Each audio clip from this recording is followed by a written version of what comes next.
I'm calling from Los Angeles, and I'm having a little problem under the name ThatUmbrellaGuy. I sent him my phone number at least 20 times in the chat and told him to call me. He ignored me. I'm a man. I filed the report. If you guys could take a look at it and give me a call back, I would love to hear what you guys can do to help us. We really need to kind of stop this guy at least until Monday. I told him to call me. I'm a man.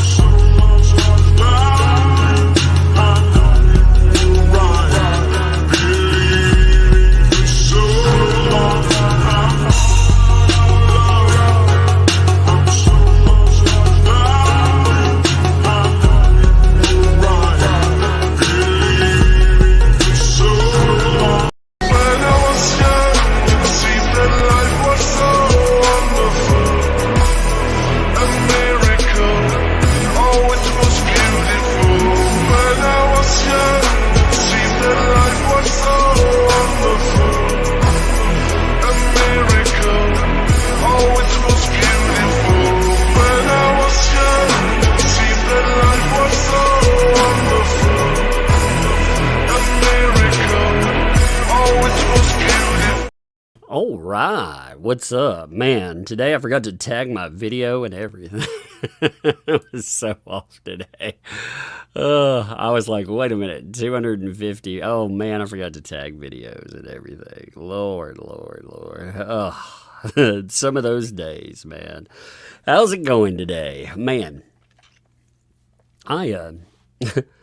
I just walked in and I noticed a few things that were kind of crazy. I wanted to talk about the baby reindeer thing, and I wanted to talk about some of the weird fallout that keeps happening between people with the Rekieta law stuff. You know, Rekieta law's actually been quiet for days now, as far as I'm aware. You know, which is good, very good. Which, like I said, nothing but the best on that. You know, that's the smart thing to do. But let me check. I want to see something real quick. Yeah, no likes or anything since the 3rd, so about 3 days actually, which is good. But man, the blow-ups and the craziness, they just keep happening. And now, you know, you had a small article drop about a day and a half ago, which was expected, but now you've had like a huge YouTuber pick this up, and that's gonna, yeah, that'll add to the fires, I'm sure. Give me a second. I'm pulling up the chat here too. I just walked right in. I've got to pull everything up on my, just like I said, give me 1 second. I watched the chat through my phone, so I don't have you guys pulled up here yet. There we go. Better. All right. But I mean, if you haven't heard, this dropped in the last couple of hours, and this is actually quite the big thing. I have a feeling I'm gonna have interruptions again. Kiddo, yeah, no. I am the parent, so because I heard you coming. I knew you were coming. A dumbo though. Now you put two Toothbrushes. two toothbrushes. I know. Here, take it upstairs though. Hey, I'm hungry. Okay, well we'll make some more food in a little bit. Okay. I want pizza. Pizza bite? Okay, we'll make some pizza bites and stuff later. Okay.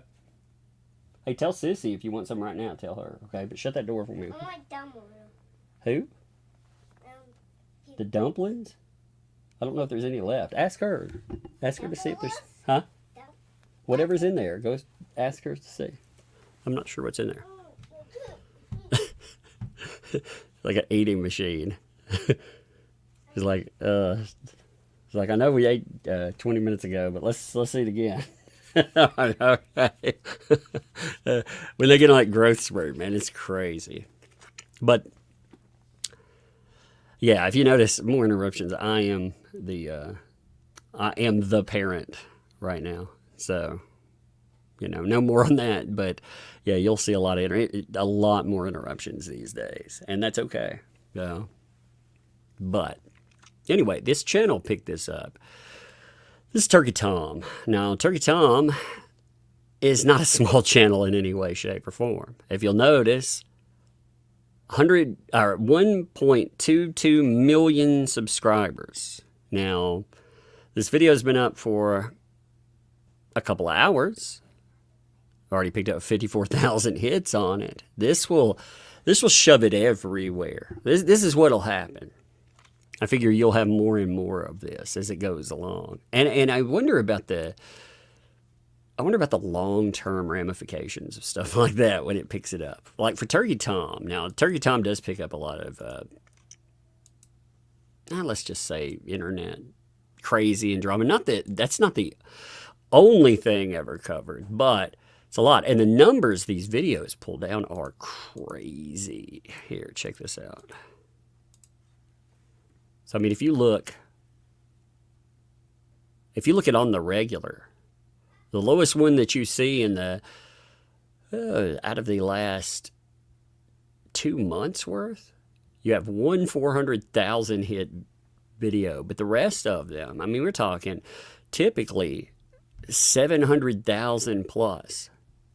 So, I mean, these are huge videos. And this is a 41-minute video looking at the downfall of. And that's a sad case is what it is. It's a sad case because it's going to take a lot more to get better before before anything clears up. I mean, there's going to be a lot of ground to cover. And right now, I mean, oh Lord, I woke up to dozens and dozens of comments about, man, what's going on tonight? And I was like, I have no idea what all of this is about. So apparently yesterday there was a stream. Again, I'm going to mention a few people. Nothing negative, not mentioning anybody negative, just stating this. Okay, so there was a stream last night by Nina Infinity, which I have not watched all of yet. I saw a little bit of it to know what it was about. And it was about a flashcast. The reason I mention this is because I was on flashcast. Like I said, during the whole segment there on that flashcast, I'm not getting in fights with anybody. It was talking about this subject, but I was like, I'm not catching strays from people because there's internet fights. But, you had Yellow Flash made some comments about Ethan Van Sciver. And I was like, yeah, I'm not getting in that. I've said publicly, I try not to have public fallouts, period. Even if and I'm not saying I don't like anybody involved, but even if I didn't, which again, I'm not saying that, I'll follow this up in a minute, but if I did have public problems with somebody, I try not to let it get to that point. Now, sometimes you can't help it. Drama does follow every now and then. I mean, that does happen, but by and large, especially people I've known for a long time, I try not to have that. And, with Yellow Flash, obviously I go in Flashcast. I've been there. Van Sciver, I've had a bunch of comics that I've done. I'm on 3. We're getting ready to deliver those. And I didn't do those by myself, I've had help promoting. And I mean, Van Sciver ate a wall clock wall. He ate a wall clock size cookie. It was crazy to help promote. So, when you look at that, even if again, I haven't had a falling out, but even if I did in the future, I would hope things maintain to the point that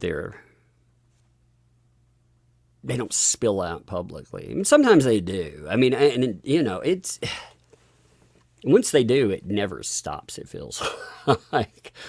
But it was all over some discussion about Nick Rekieta. They were talking about, I never watched the original.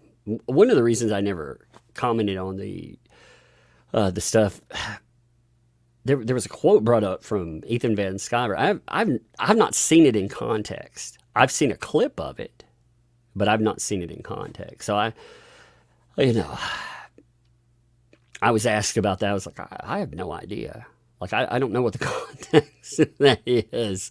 Could you clip 20 seconds of something I said and make it look terrible? Sure.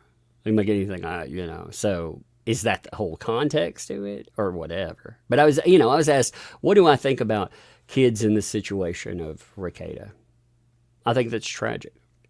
That's what I think about it. Do I think he should lose his kids forever? No. I think if he does he was accused of neglect from being an addict. The kids do have to be removed. They have to be. Do I think they should be removed? Yes. I absolutely do. I think they should be removed because it's not a safe environment while that goes on, while they look into it. They have to, but they're removed to a grandparent's home. I don't like the idea of anybody having to go into the system. But I mean, that's, it's not like somebody came and knocked on your door and, they found a warrant, they kicked it in, and they allegedly found a lot of cocaine. A lot of cocaine. So, yeah, I think while all of that's straightened out, while you have problems, they do. Under the law, they have to. I mean, I've worked with kids there. Do I think that people should lose their kids like at him? We're not... I want to make this whole statement here. We're not talking about an incident of physical or SA. We are talking about neglect based on an addict. With that, if you can take care of yourself and get that sorted, then it's good to go. You can over time. That in CPS will be pretty they'll be pretty heavy-handed with it.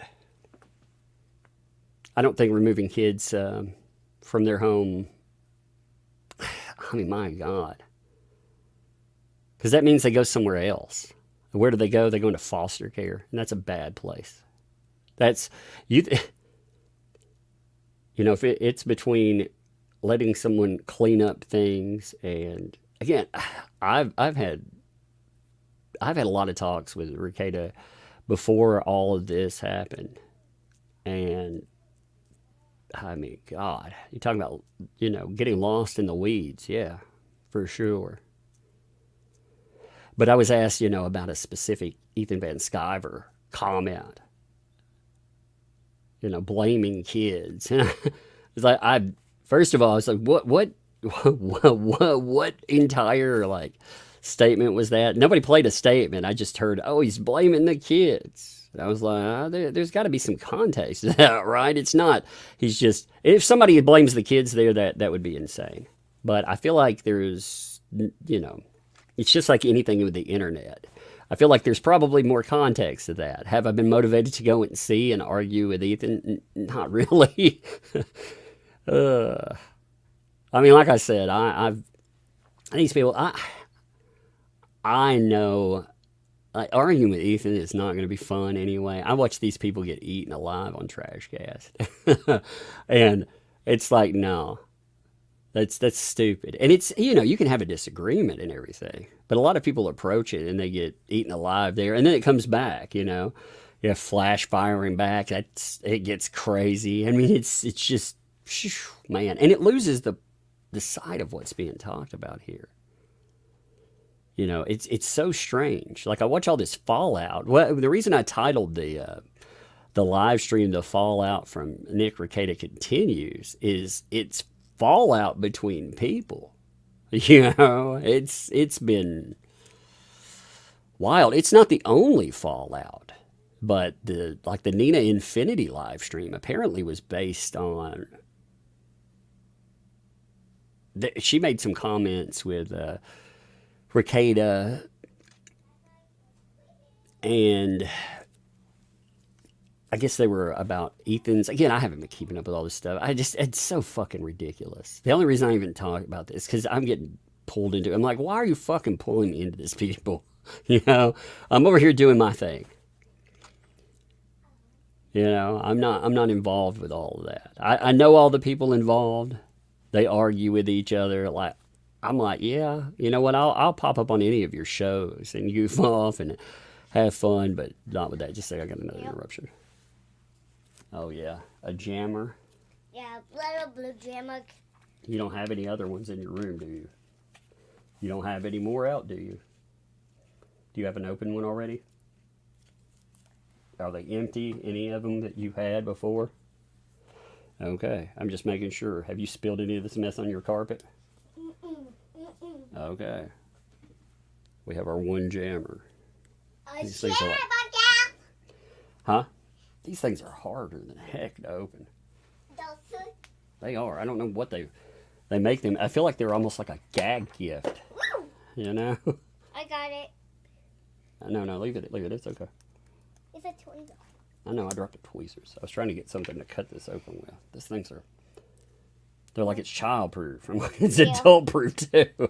I can't get my hands in this stupid thing. I hope it doesn't slow. The last one I opened, last time was the red one. I know, it blew up all over my hands. That's what I'm saying. That's what I'm trying to open it differently. Last time I tried to look, it's still doing it. Even after there you go. All right, close that door for me, please. Why? Because that way I can hear better. There you go. Love you. Give me a second there. Let her clear. Close the door. Man, these Kool-Aid jammers, I hate these things. Like I said, they're set up like gag gifts.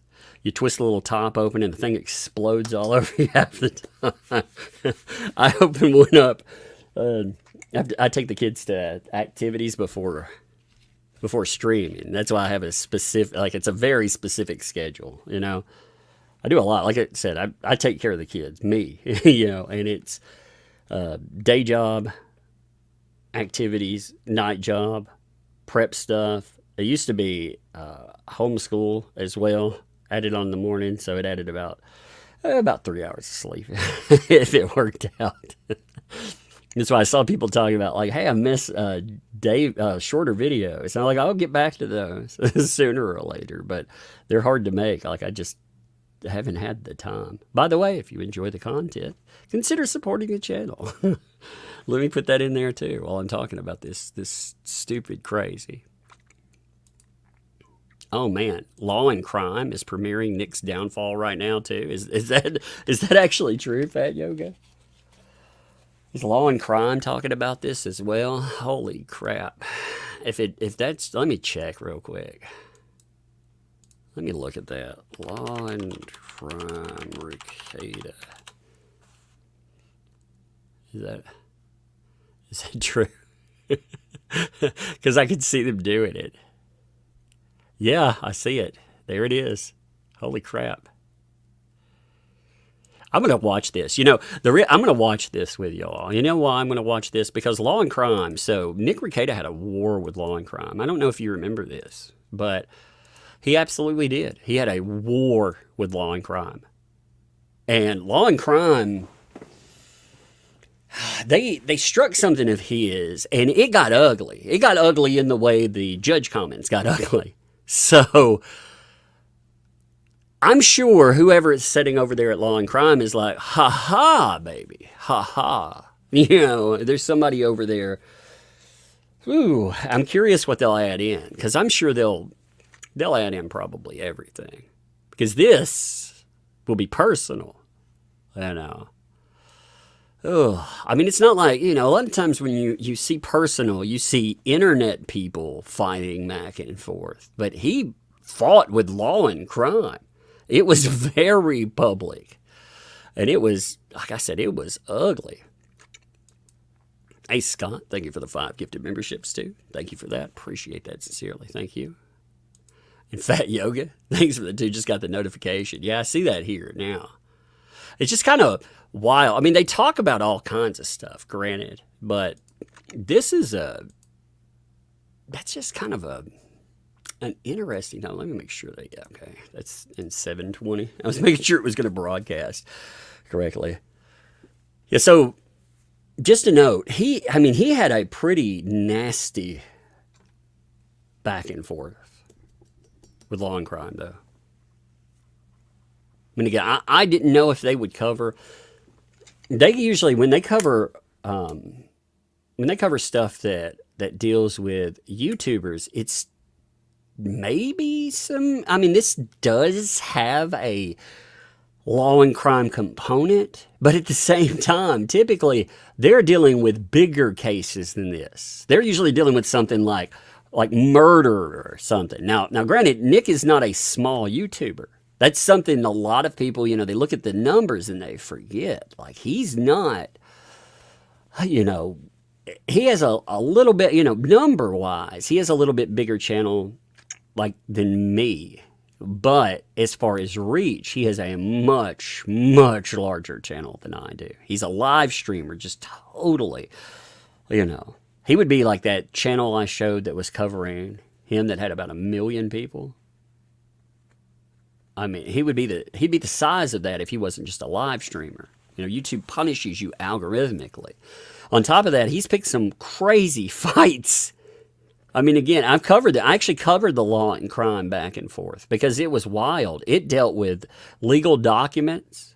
I mean, you actually had them, they went after him, They went back and forth. It started out with some copyright stuff, but, I mean, it quickly turned into some pretty volatile stuff that went back and forth. It was because, I think it started... Again, I'm having to refresh my mind here. But it started out, if I'm remembering correctly, with him watching stream, like a trial stream through Law and Crime. Somebody can correct me if I'm wrong about that. And it escalated very quickly because Nick had some... Nick addressed Law and Crime like Nick addressed a lot of people. And it escalated. That's the way I remember it. And again, it's been a hot minute since I've looked at that, Still.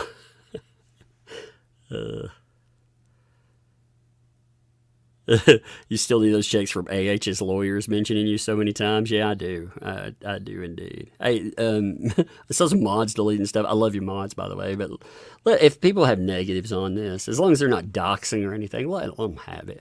I know. They earn their ire. You know what I mean? Like everybody, this is a contentious subject. It is. I mean, you have kids. When kids are mentioned in a subject, that's when it gets really nasty.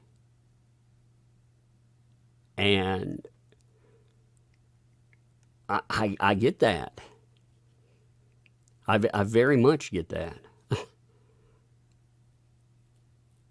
The rest of it, I mean, you have Nick cut his bones in, he started out in internet blood sports too. He ran with all the people that really piled on, and they can have whatever opinion they want.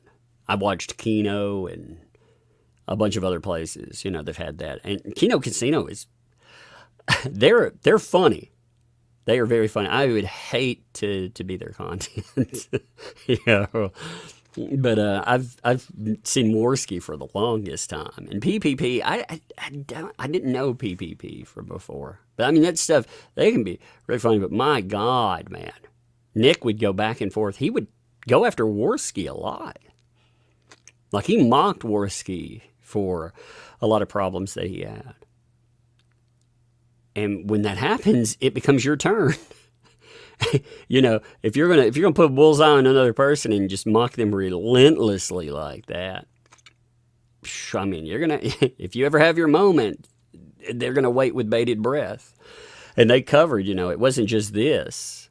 Like there was back and forth between the slide that came to this point too. But there were a lot of other channels as well. I mean, he ran with Mr. Medicare. Mr. Medicare did his video. I thought his video was nice compared to most things we've seen.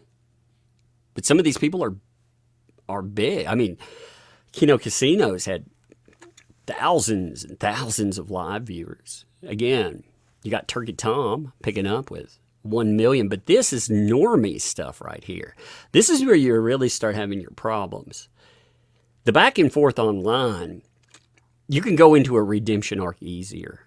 This is where it doesn't necessarily damage you to the audiences you have. I mean, it can for sure, but what it does is it will destroy your growth if you're not careful. You have to walk a very careful line. And again, Nick has, to be fair, he has not been online for 3 days that I'm aware of, unless I've missed something. People have been mailing me. I got pictures of him in fucking Minnesota. I've never been to Minnesota in my life. Never planned to. If you're from there, love to you, but I'm comfortable right here in the middle of the, small town South. I like it. I'll probably die here. I like this place. So, never plan on going to Minnesota. But I had pictures of, like, Nick, and these weren't taken maliciously. It's just people that, like, he's this noticed. Like him out on the road. Him at a gas station. Like a gas station footage of him. I was like, wow, he's that monitored. And now you have law and crime picking it up, again, in small town, once people, you already know you're gossip there. So let's see what they have to say. I'm curious about this. Like I said, they had their own. I'm curious, like who. Okay, let's check this out. I was seeing what kind of video this was for a second. Let's check it out. Commentary, but YouTuber and attorney Nick Rekieta is in some legal trouble of his own. We break down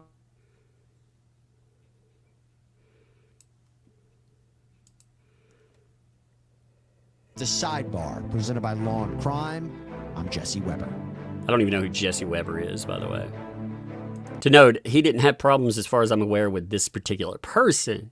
It's Law and Crime itself, just to make that clear.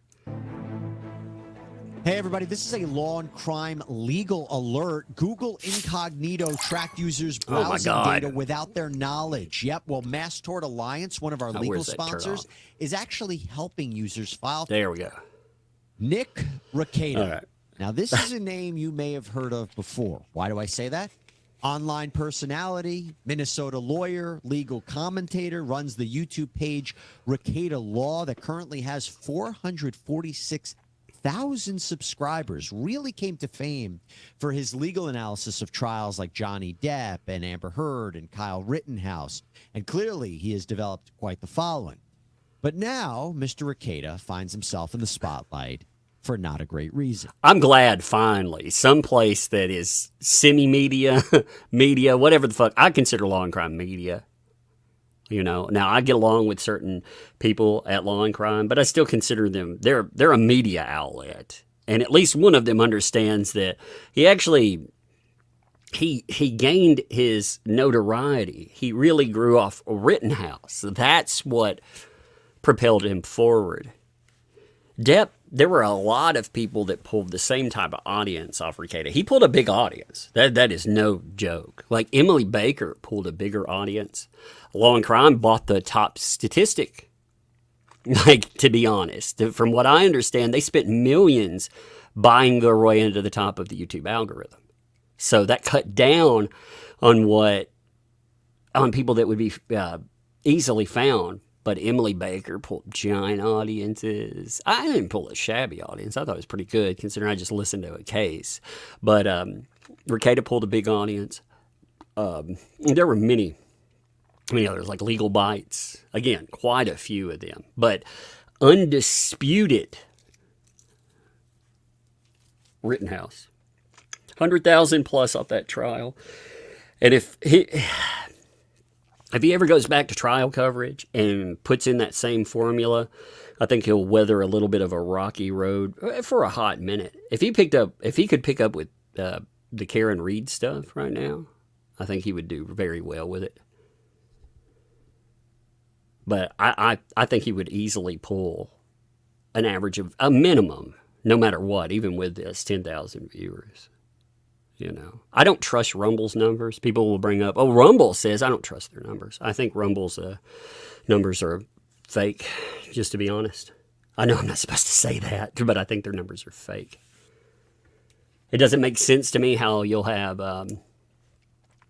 supposedly 80,000 viewers on something, and you'll have 14 comments in a chat. It's like, wait a minute, that doesn't make sense. Now, I think he pulls a big audience there, but I don't think you can gauge that.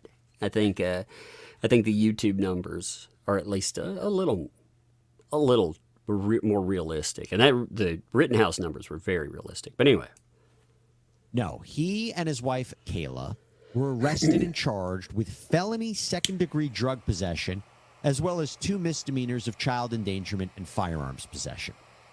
And in a search warrant application that was filed in connection with this case, we learned a lot more details. And that is what we're going to go through now, this search warrant. So this warrant was authored by Minnesota peace officer, Detective Quinn Pomplin.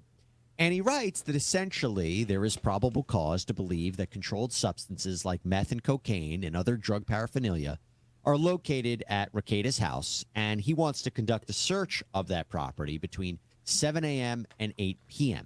And from there, the rest of the document lays out the timeline of events. So, Pomplin writes that on May 16, 2024, Kandiyohi County Sheriff's Office Sergeant Dave Nestor received a report regarding possible child neglect and controlled substance use at Rekieta's home. Rekieta had been living there with his wife and 5 children, ages 6 to 16. And apparently, by the way, this report originated from people who attended Rekieta's church. We're going to get into that in a second. Mm-hmm. But there's also an allegation that the Requietas had a, quote, questionable relationship with another couple. And this is where Pomplin describes Aaron and... What does that mean by questionable? Is that the church report? Again, I've heard the details, and I'm like, for me, that's a questionable relationship. I'm like, oh, shit. But the cops don't knock your door in for your questionable relationship unless that involves drugs, unless that involves the child neglect and more, you know.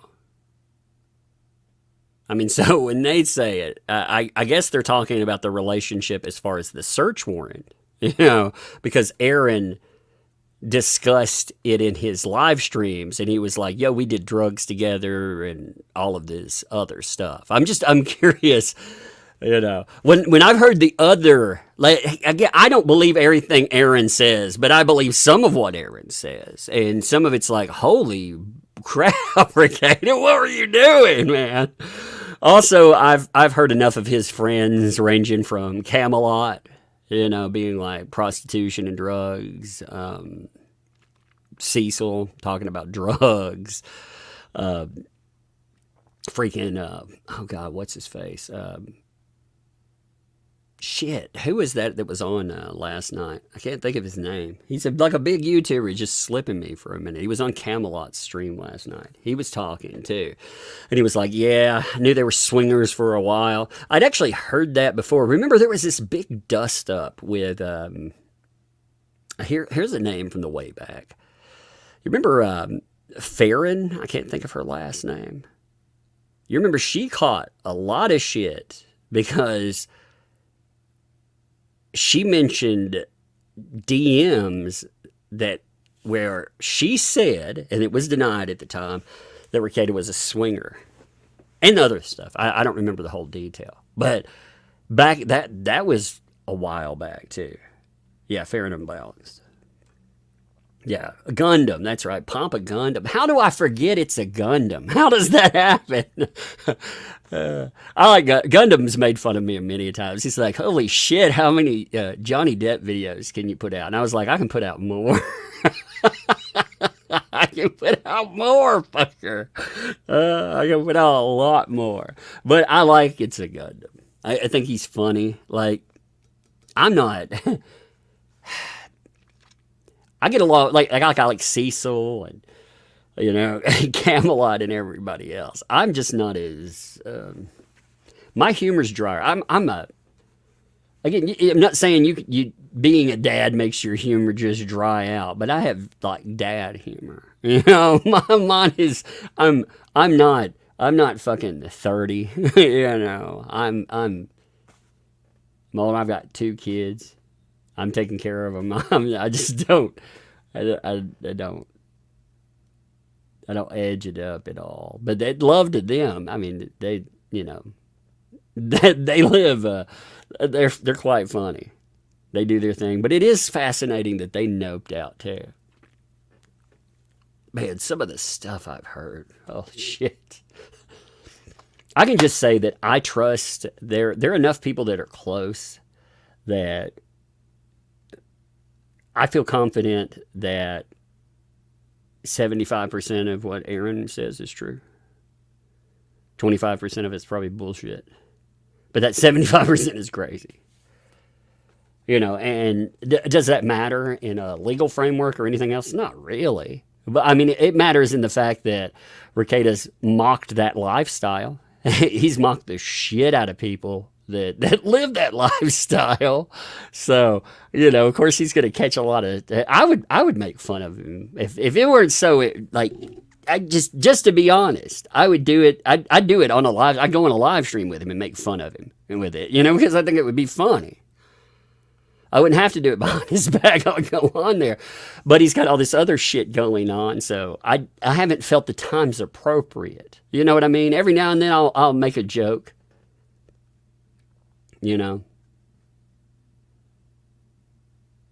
I mean, we were on Flashcast and people kept saying, well, you know, Star Wars, it's there to advertise to alternative lifestyles. You know, that's going to bring in the people. And I made the joke. I was like, well, Nick Rekieta, as far as I'm aware, he still hates Star Wars and he lives an alternative lifestyle. I thought that was kind of funny. But then that's not being mean. It's just fucking around with somebody you know. You know, and you expect a little of that. But, I don't know. I'm more interested in the legal aspect of what's going on. But some of the other stuff, like I say, I'm confident in knowing enough people around there. Oh yeah, I think there will be a lot more that comes up.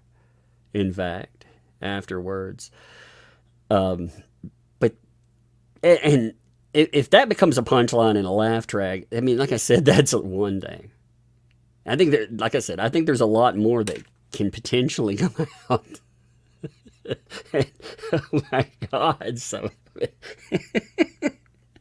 I think a few people are going to say some fucking. I expect him to get Me Too'd.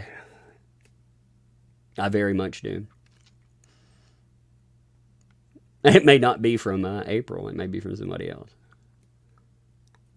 That may happen. I mean, I don't think it's going to get better. Not for a while. I think there are some people gauging how they should interact, but they'll have their moment too. But like I said, all of that would be to make fun of Rekieta on his own channel. Again, he can make his own life choices. Just giving him shit's fine, but not on. This is a different beast. That outside of when you get into the drugs, the kids stuff, that is a different beast altogether. You know. So anyway, continue. April, I'm Holty.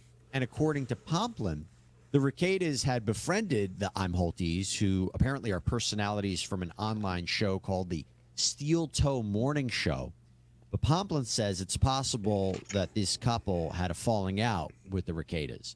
Apparently, the I'm Holties were staying with the Rekietas in their home, a home that was reportedly cluttered and in disarray. In fact, a church preschool teacher reported that these children that I had mentioned had Somebody asked, when did Nick followers start seeing his downfall? I don't know if they called it a downfall, but I think with I think you had a big backlash after the change up in content, because it wasn't a content change up. We could say the Baldo times. I'm not going to tell you what that thing is. I personally don't even want to talk about what that thing is. I didn't want to. I didn't want to talk about that kind of stuff on a stream. We went from legal analysis and laughing at weird shit on the internet. Like the Baldo would be something you'd laugh at on the internet. You'd be like, "What the fuck is this?" You know. So around there, that becoming all of the content, you had backlash somewhat in the viewership. It held out for a while though, because during all of that stuff, you also had the Keffels pop off. You know, and you had the banning. You ended up on Rumble, but with Rumble, at first the streams were advertised as spicier, but a lot of it became about sex, and depending on who you are, you might say, I'm going to say degeneracy. that's how I'm going to. Again, you can get your freak on however you want, but you know, there was a big backlash when there was no more case stuff going on, and then along with that, people at first were like, drinking a lot more, it seems like. Now, there's something else there, too. You know, and you had that got louder. Now, when's the specific date on that? I don't know. I don't know when the specific date on a fall off. I know it got really bad in, like, looking backwards. I wouldn't have said this in the time because, again, I would go on if I had like something to add on to a specific case or something, you know, or I goofed off on certain streams or whatever, you know. You hang out. We hung out on Flashcast all the time and goofed off, but he stopped going on Flashcast after a while. I don't remember. I don't know if that, as far as I'm aware, that doesn't have anything to do with Fallout either. I know there's been a lot of stuff brought up with Flashcast Fallouts and da-da-da-da-da. Like, as far as I'm aware, and I'm usually privy to that, I usually see it real time, you know, because I'm in the invite groups and stuff, so I see the conversations that happen. If people have blow-ups, you know, I see that. And as far as I'm aware, there hadn't been anything like that. It's just Nick became more and more insular. You know, he started missing a lot of stream time. It seemed like, again, whatever he was doing was consuming more of his life. But you could see the impact sometimes. Like, you could see he was visually wearing down. When I saw a couple of streams with him where he got skinny, and I thought, man, he looks like he has AIDS or something. I don't know. And if it's not sickness based, then that's usually a sign of it's hard living. That usually involves if you know somebody's been drinking a lot. But you know, there had been a lot of talk with him using drugs and other things. Apparently, I wasn't really in the loop for all that because, again, I'm kind of glad, just to be honest. You know, I got invited to, I live close to Nashville, and I got invited to the meetups there, and I didn't go, and it had nothing to do with anything like negative with anybody. You know, I have my kids. You know, I'm taking care of my kids. I'd rather, instead of going to like a concert, I'd rather watch a movie like my kids, you know, and goof off with them. You know, make sure that they have fun. You know, they pretty much are what I do. If I have free time, you know, we do stuff together. So I didn't go. But in the aftermath, man, whew, I'm kind of glad that I didn't. Because there's apparently a lot going on. And, you know, that carries with it. Okay, if all these people are indeed, like, if they get together, and I'm not saying anybody was doing anything, I don't know what other people were doing, but there's availability of substances. I heard a lot of giving away substances. I don't want that around me. I don't need that. I've had, like, when I was younger, no kids and stuff. I've been there. Done that. I'm not judging anybody for it, but I don't want that in my life. I also don't want the risk of losing my kids. I know that comes with a real risk. I don't want to invite anything like that into my life. So I'm kind of glad there, but there were other people that I thought would attend that didn't either. And I wonder sometimes what other people, again, it doesn't deal with the legal stuff, but it deals with, there was a lot going on. I mean, Camelot knows a lot on the subject. He's talked about a bunch, but he was privy to it. He was getting his invites to be involved or whatever. And me, like I said, I got my own shit going on. I'm not claiming sainthood or anything else in this. I'm just saying, like that shit, like Nick's old enough to drop dead of a heart attack from this kind of stuff. It's not exactly young, none of us are. And on top of that, I mean, would that be good for my kids? No. With all the fentanyl shit, no. So anyway, I know I deviated off that question there. But the downturn, I mean, apparently a lot of people noticed. A lot of people did. Again, I've known Nick for years, but these are internet people to me. Maybe that makes me a dick to say it that way. There's a handful of them. Like, people are like, oh, with the back and forths that go on. Like, why do you hang out with Yellow Flash? Because I've known Yellow Flash for years. And that guy, he's a friend of mine. I don't care who he argues with. And I don't care if I think a take is stupid or whatever, he's still a friend of mine. But I know a lot of internet friends, and internet friends are not real. They're friends to a point, but they don't cross into your real life as heavily. If you needed something in your real life, a real one would help you, but you're not hanging out every day or doing anything like that. So he had real life friends that apparently knew a lot, ones he made from the internet. But we didn't have that there. I considered, like I said, us friends, internet friends, But apparently real friends had strayed away by the time, January. Because there was a lot of stuff that was going on lifestyle-wise. And I think, again, Camelot's been the most blunt about it. He's been like prostitution and drugs.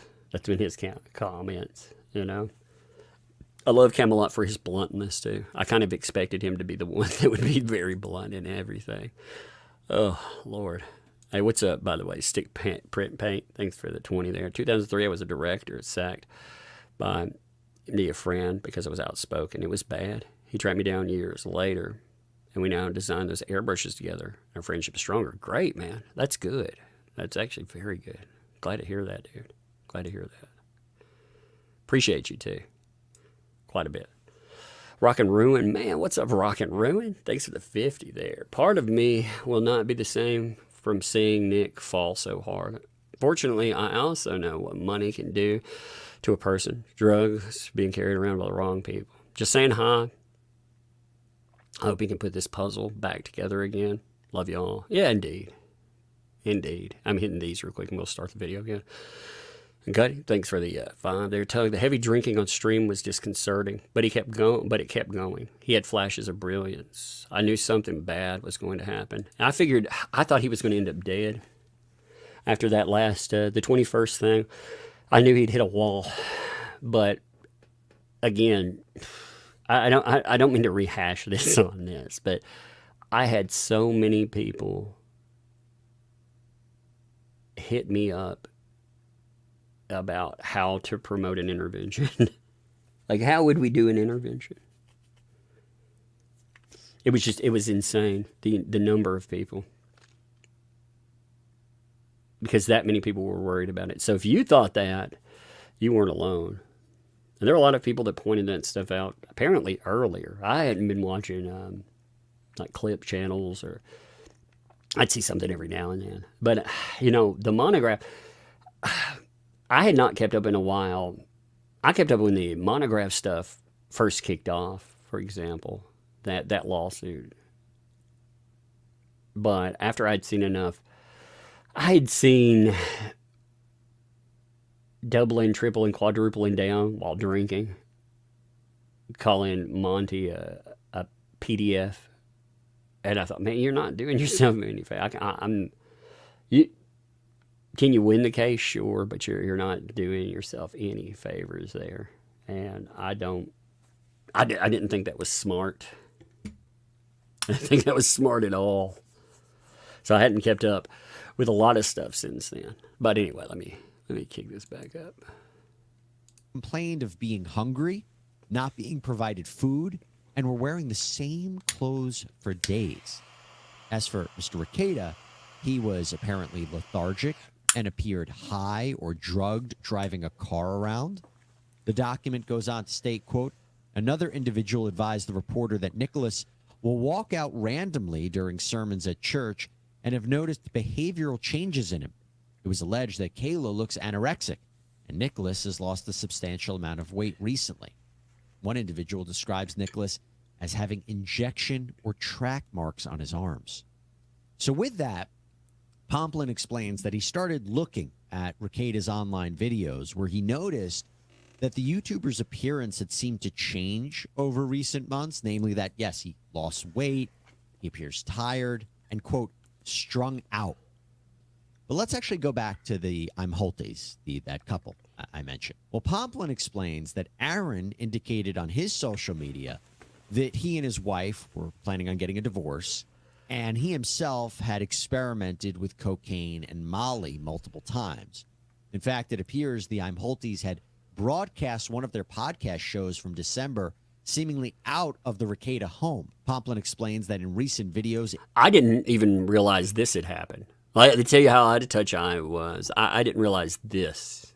It actually happened.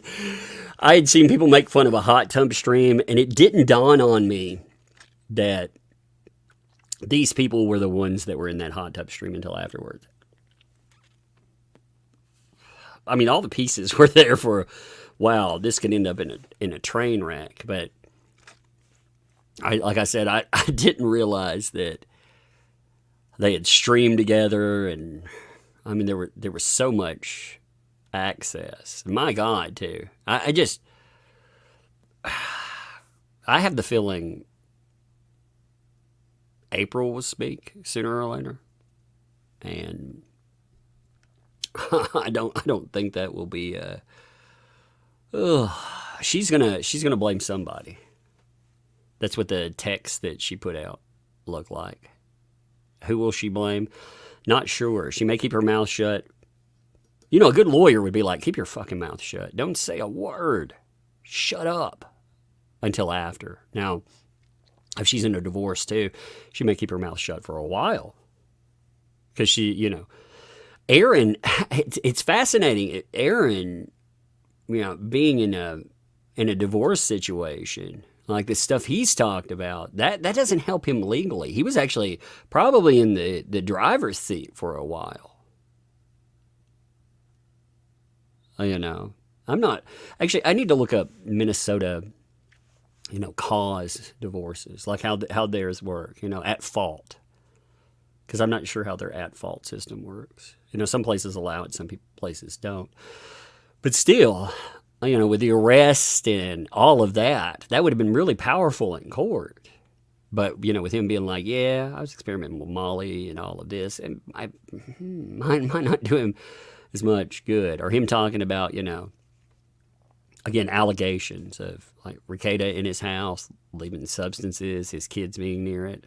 That would reflect on him too, you know. So, and it, you know, again, I'm not saying those kids. He had kids from a prior marriage as well. I'm just saying that when you do an at fault and you talk about it, like it may have played out different in a courtroom. I'm not sure, you know, with him talking and her not, how that goes. I'm sure if he had a lawyer, they would be like, shut the fuck up, dude. I saw him on Kino Casino as well. And with Alex Stein. I've never really watched his show. I saw a few clips, but I've never watched his show at all. So I didn't know who these people were until all this stuff started up. Nor did I care. I won't know who they are after, just to be fucking honest. April appears lethargic, tired, and, quote, strung out.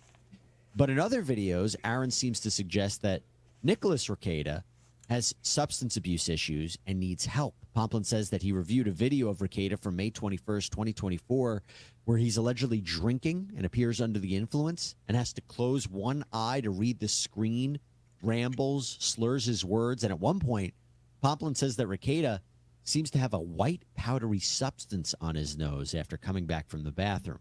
Now, it's important to note that Pomplin highlights at one point in this search warrant that at one point in time, he was a drug recognition evaluator for several years. So it seems that maybe this could be a way that he is trying to qualify himself to the court as someone who has the training and experience to detect possible symptoms of drug abuse. But let's move on. So the search was actually He does that because to get probable cause, he has to be able to recognize that. So he's saying, yeah, you know, as warrant PC, I'm evaluating this. Well, what I'm seeing, and like Nate the lawyer noted off of this, warrant PC is a low bar. But you do have to qualify the stuff. So you're taking multiple instances and then him saying, this is actually what qualifies me to make those statements. Conducted.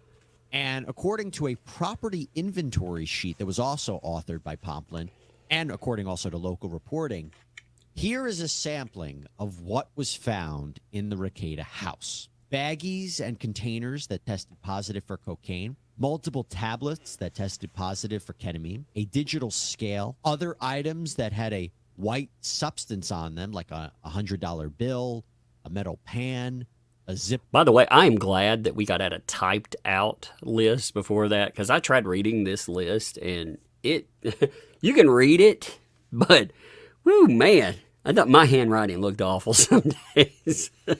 It does. I'm not saying mine looked good either. You know, you'd be like, they found multiple, what? They found multiple squiggles? Well, what does that mean? You know, Tug, what the fuck is that? But this dude here, I was like, what is that? Some of that, like here, I was like, a metal, is that a container? You know, it's like, there's a C. What is that? Oh, that's an O or an I on, and then blah, blah, ER.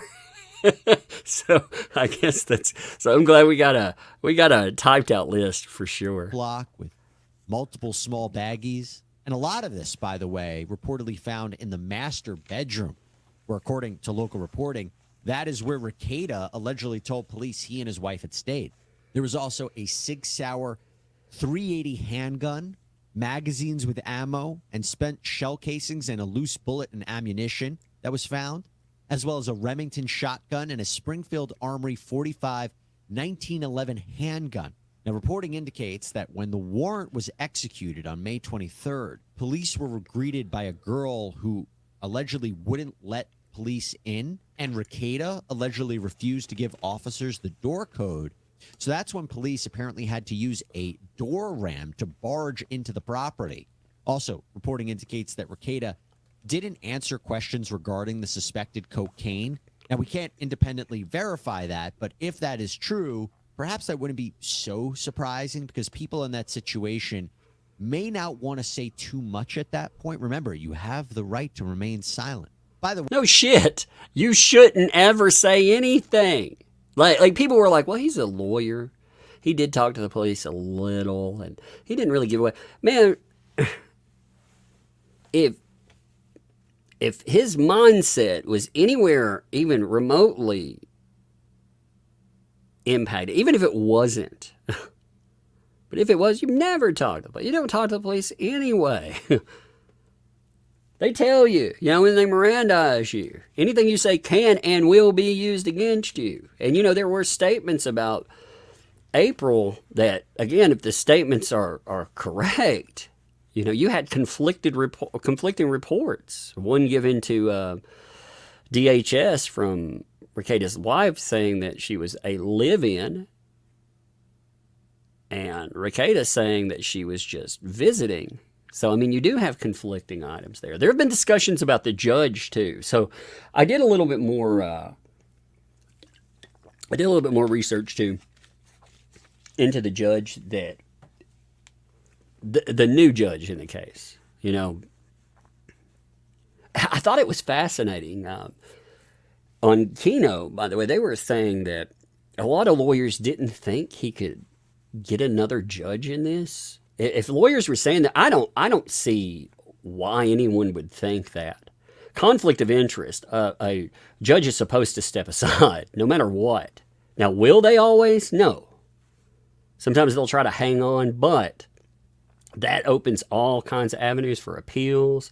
It opens up issues potentially for judges. So if any lawyers were saying that, I don't know what basis they were saying that on, but that kind of surprises me if lawyers were indeed noting that. Like I said, first, right off the bat, after finding out that that was the judge involved, your first move is to have them recuse themselves because they're involved in another case with you. I mean, the commentary and stuff, that might have been, I don't know how that would have played for recusal. You know, if that would have just been some random thing I'd seen them before, maybe not. I'm not exactly sure how that could have played, but him being, or that judge, which is female, that judge before being involved in the monograph lawsuit, they should step aside. Now, this new judge, yeah, they're a law and order judge. People were saying, I've seen this from a few places, them saying, well, they deal with a lot of drug and child-related items. They probably deal with specific types of cases a lot. You know, you have judges that catch, they do drug courts, or they do specific civil, especially in smaller towns. The smaller the town, the more that specific type. But there are sentencing guidelines they'll stick to on certain types of cases. But some of the cases, especially where people decided that they would drag them out, even some of the plea deals, I mean, some of them came with heavy sentencing. So I was kind of surprised by a couple of them that I saw. Now, they dealt with, a couple of them dealt with add-ons for distribution. That has not been added there in any way, shape, or form, where people were talking. But some of the other sentences, and some of them were stiff there. Now, with people saying, "Oh, well, him getting his stuff transferred to another judge, that could be a loss because of that." No, that other judge, you need to be away from them. In fact, I think with the monograph lawsuit, Lord, those comments alone, they may cause you some real problems in the monograph lawsuit too. When you were saying 6 minutes of, I mean, even if you were involved in that, none of this happened, that would have been a bad move. That would have been a really bad move because the judge might have seen that regardless. I'm sure somebody would have sent that to the judge. I know Monty, again, I'm not saying that he's sent anything in this case. I'm not implying that in any way, shape, or form. But I know before the case, he's sending out emails, lots and lots of emails. And there's a couple of other people. Like, I get emails, I'm not going to mention the person, but I get like 3,000 or 4,000 word emails sometimes from certain people that are mailing regarding Rekieta. And I'm sure that they send that, some of them do, not this specific one, but I'm sure people send that to law enforcement and everything else. That's one of the things. Yeah, you pick up specific detractors, especially the more unstable elements of online. That'll happen. But yeah, that judge that he picked up, I mean, they are a law and order judge, it looks like. So now judges do like deferment programs, though. They like that. They like it. The legal system likes deferment programs too, because it makes you spend money. You know, the legal system runs. First of all, if you just look at it as a monetary system, it runs off money with that. But on top of it, I mean, you have some judges that sometimes they sentence beyond guidelines. So he needs to play it safe. And again, I haven't seen comments for 3 days. I truly hope he stays away from the internet. I think, again, I know he talked about coming back and doing a show and stuff, but I think there's a lot of risk in that. I think a lawyer would be like, "Ooh," because if he had to come back, you know, a lawyer would be like, if you came back, you know, you can't be answering any questions there. If he has a contract with Rumble or something, I guess you could fulfill contract, but otherwise he runs off super chats. So I don't know how you would ever avoid that topic. Anyway. We also can't confirm the status of the children of that home or if Child Protective. It is in the fucking report, dude. This drives me crazy. We can't confirm it. It says it in the police report. It tells you in the police report where they are currently. Like where. Now, you couldn't say right this moment, but you know where they were as of that. And CPS is not going to be, they're not going to go easy in this. It's not going to be, when I mean by easy, they're not going to be like, oh, week, done. You know, that's just not how they operate. And I base that on seeing a lot of that. You know, I've seen them in action. That's how they operate, period. So Services were called or where they are or anything like that. Just want to make that point clear. But now let me talk to you about the criminal charges here.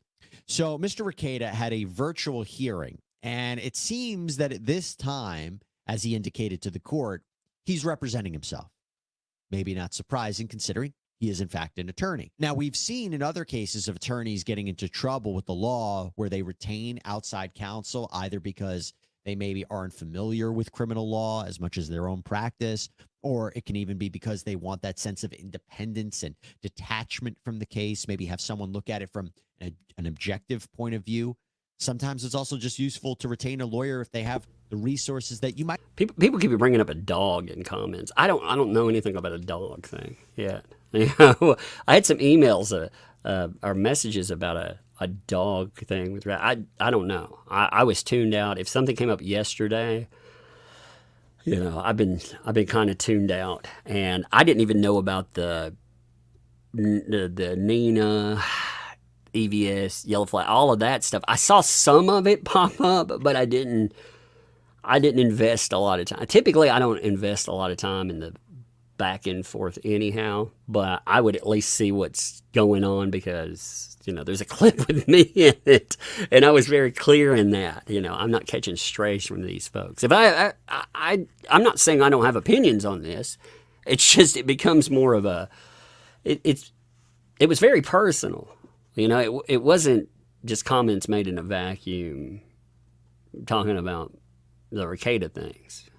You know, it had personal shots going toward EVS. EVS is going to fire back with Yellow Flash. And Nina Infinity is talking about Yellow Flash and some stuff that went on there. So, but I don't know. So the dog thing, I'm not sure. Like people, like I said, I've seen a bunch of comments about that, and I don't know. Might not have. But here, with a case like this, perhaps Mr. Rekieta may feel it best for him to represent himself. I mean, during this initial hearing, he is clearly comfortable with the process, knows the questions to ask, understands the language, knows what's going on. Could he change his mind down the line? Sure. And decide to have someone represent him? Of course. But we'll see if that happens. Now, here's something interesting, too, talking about him representing himself and him acting as his own attorney and the fact that he is an attorney, is that during this hearing, which was conducted over Zoom, you actually see Nicholas Rekieta in jail. He indicates to the court that he wants to see his two clients One, apparently his wife, who was also arrested, and the other, April Imholty. She was also arrested. Remember, she was reportedly staying with the Rekietas. And apparently, April, according to the court, had already been released. But the judge did allow Nicholas Rekieta to speak with his wife before she would appear later on in court for her hearing. The judge did say, though, to Mr. Rekieta, you are charged as co-defendants. I don't know if that's a... I saw the April thing come up a bunch of times, too. People were like, if the stuff goes all the way to court, we don't know if April would... oh, yeah. The police would be like, yo, you're going to be a witness in that. Otherwise, they can charge you again. They just because they didn't charge you at the time doesn't mean they can't charge you. And, yeah, that's exactly it. Because, she would have firsthand information. There is no way in hell they would not press her. There is no way. Like anybody that's saying, "No, that wouldn't happen," you know better. With any case you've ever seen, like that happens. Let me see. Hey, Kings, thanks for the follow. I'm a bit shocked as to how even-tempered and unbiased they sound so far. Yeah, I know. It's kind of interesting. I figured there would be some hard shots. That I kind of want to watch that other video, but it's 40 minutes. It's like, whoa, that's a whole... Sue, thanks for the find there. That's going to have a Lynette interview. I saw that. That's going to happen. I'm curious about that. I heard that the Jokalist was interviewed. I didn't know if Lynette would too. That'll be something. Gutty, thanks for the 10. The LawTube divide on this is even more crazy. I know. Like what I couldn't believe, honestly, was the blocking of Jeff. Of Legal Vices. That's who I'm trying to think of. We had a bunch of, it took me a minute. There's so many legal this or legal that's, But Vices, I was really surprised by, the Barnes comments came out. And you had a bunch of back and forth. Then Barnes blocked Nate the lawyer, which I thought was kind of surprising. But then Vices? Vices is he's pretty calm. Like, he may disagree with you, but he's like the nicest about it that I know. He may make a little joke here or there, but he is pretty fucking nice about stuff. So when he came out and was like, yeah, I've been blocked on this too, I was like, damn, And again, I realized that a lot of people have said, well, that's because people are friends with Nick or whatever. No, I feel like it's ego. Some of it is ego. I'm not surprised by the blocking of like Andrew, for example. I actually wasn't surprised by that because he went hard, Now, Barnes' comments back did not look good, especially, clips. People were like, well, there's context with it. It's like, okay, but most people are not going to review the context. They aren't. So I was like, ooh, that's, when they're like, yeah, well, I'm going to look into you and find out why you left for Florida because, well, where you moved, PDF files. It's like, woo, woo.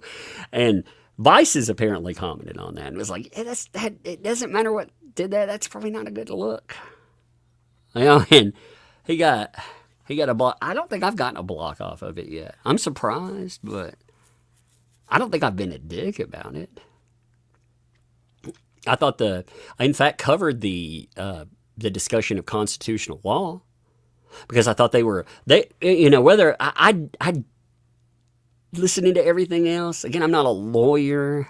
I thought looking at warrant PC, all of the stuff that's required. There are an overwhelming majority of lawyers looking at that are like, yeah, it felt like that's not going to be an issue for the police. But I thought it was an interesting discussion because a lot of us were having two conversations. We knew Nick had problems. But that goes outside of the legal standpoint. Then things devolved into, holy crap, it became about anything else. So, yeah, but you had Viva Barnes, Nate, Mindset, etc. Good times. It's been nuts to watch. And John thinks of the 10. I've seen arguments about Baby Reindeer play out online. One thing I believe for a fact is that Netflix did indeed call it a true story. That is true. There's actually a big lie. I'm planning on getting there too today. One argument is they said based on a true story, not true. The way they did it actually with the Baby Reindeer thing is they said it was a true story, and then at the very bottom, like if you go through, then hidden later, they're noting that it isn't. But yeah, they said at the beginning, yes, true story. So she may have, I mean, there have been people that have come out talking about their Baby Reindeer thing and saying this person is absolutely off their rocker. And if she's still not been arrested, if she's never been to jail, like Netflix portrayed, I mean, that could still cause problems, even if she is 100% off her rocker. Anyway, give me 1 second. Waivable conflict at this point in time for you to represent them, but it seems he's going to allow the judge who ultimately oversees this case to work that out. So now let's talk about the charges. So Rekieta is facing a charge of second-degree possession of 25 grams or more of cocaine or methamphetamine. Now, this is actually encapsulated in a Minnesota statute 152.022. And it says this is when a person is guilty of controlled substance crime in the second degree if the person unlawfully possesses one or more mixtures of a total weight of 25 grams or more containing cocaine or methamphetamine. And this is a very, very serious charge. Why? Because there is a maximum sentence of 25 years in prison and or a $500,000 fine. Count 2, possession. This is why I get so upset with the Rekieta thing. This is why I got so frustrated when he was online. I'm like, dude, you're facing 2 things that are actually very serious. One of them, if the law finds a way to push you, if you look like you're going out, you're being obstinate, you're coming after them, you know, you're thumbing your nose at them. You're thumbing your rather large nose at them. Man, I wish he was around to make fun of. Man, I wish I'd go on stream and just make jokes like that. Like, Kata, are you thumbing your rather large nose at him? You know? Oh, God. Anyway, I think this can cause you some real problems. It doesn't have to. I think, again, you know, there have been a lot of lawyers that have talked about if this is handled a specific way, you know, this, again, first-time offender, you could probably get some of the weight down. You could plea. You could go, you know, again, you may end up with some probation and everything else. There would have to be lifestyle changes, but it's very serious.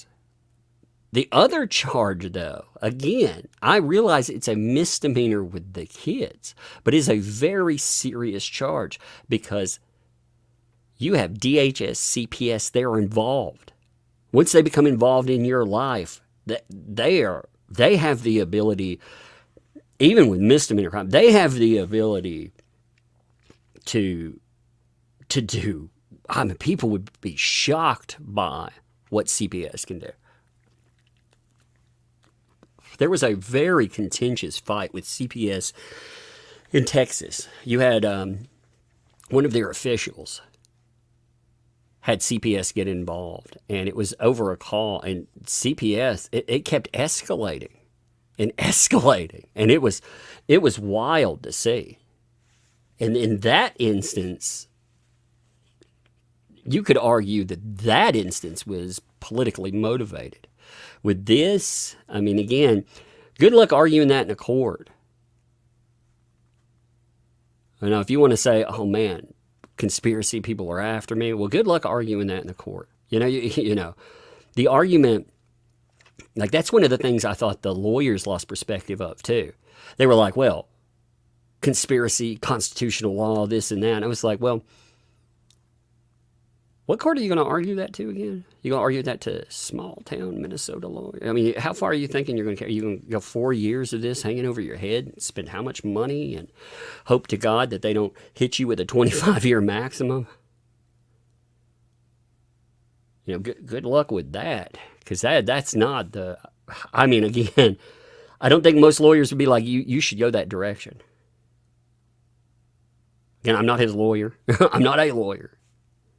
I'm sure there are lawyers to be like, yeah, do that. But, you know, when you're playing with your freedom, 25 years is not a drop in the bucket. I heard I don't know if any of you have ever seen the movie Infiltrator. I've been listening to the book based on that. It's about Colombian drug lords, and it's about international drug trade. A lot more weight than we're talking about here, obviously. But one of the guys in there, you know, he was like, yeah, if you get caught, 30 years will pass by fast, right? Right? And, you know, he was caught on wire laughing about it. He was like, you know, it was a joke, obviously, because you're talking about real time with this shit. If they come after you hard and they want to put their foot, they want to stomp on you, they can. They can. But the CPS thing, again, a lot of people have just waved that off as it's a misdemeanor. Because it's, you know, it's added to, you have your drug crime, then you have your gun possession crime, and you have neglect, saying, you know, you're an addict, you're not taking care of your kids. But the gun crime, that's the smallest thing in this. The drug crime is a big one. But in a different way, the CPS one is a very big one too. It's not a fuck around thing. That's why I got so frustrated. Because I'm like, look, dude, I realize you're a lawyer. I realize this and that. But man, I watch what CPS does. I've seen it a million fucking times play out. And they are not playing with you. They will not mess with you. You want to go with them and claim conspiracy, or I can make jokes. You start joking around about CPS, making jokes about them, they will fuck you up. They will take it personally. They won't write it in any documentation, but I guarantee you. Because they'll be looking at it and saying, you're not taking this seriously. And that's what it would look like too, you know. You're not taking them seriously, you're not taking this seriously. And they'd come after you, and they'd take away your kids forever. Their recommendations, you can lose your kids forever like that. They have that power. And you can have a very seemingly minor thing open that door. I'm not saying that neglect it's not a minor thing. That's not what I mean. I'm talking in the eyes of the law, it's a misdemeanor. That's what I mean. You know, so you can maybe think in the eyes of the law that's inconsequential, but anyway. Of ammunition or firearms by a user of controlled substances. This is a gross misdemeanor, so you're really looking there at a max of less than 1 year in prison, up to 1 year in prison, 364 days in prison, or a $3,000 fine. Count 3, also a misdemeanor. This is child endangerment. And this is child endangerment when you knowingly cause or permit a child to be present for the sale or possession of controlled substances. Now, based on the language of that law, perhaps prosecutors would be alleging that these young kids were in the house and were exposed to the drugs. That's exactly which, what they're... You know, for me, would raise the question of whether these children could potentially be called as witnesses in a future case. What did they see? What did they observe? No, I mean, that... Could their statements be used? See, CPS will have taken statements. We don't know what's been said either.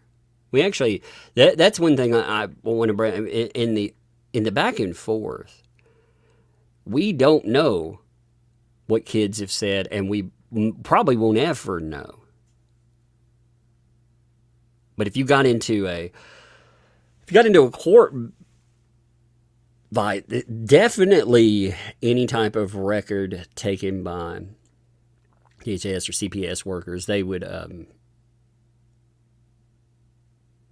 that could definitely be used. And depending on what was said there, yes. Now, the age of any kid, there's an age cutoff. They don't like telling little kids, little bitty kids, but there are enough older kids that could possibly happen. But judges, that would have to have more add-on. Again, I could see records being utilized more than just dragging in the kids there.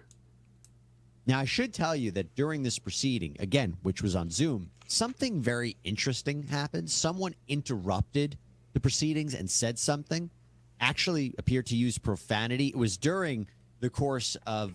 Some people are saying, yeah, they should leave the kids alone. And they absolutely should. Like, the kids, they should be allowed. Like that's how courts look at it. The courts don't want to bring them in and make it harder on the kids because that puts them in a really bad place. You know? Like that.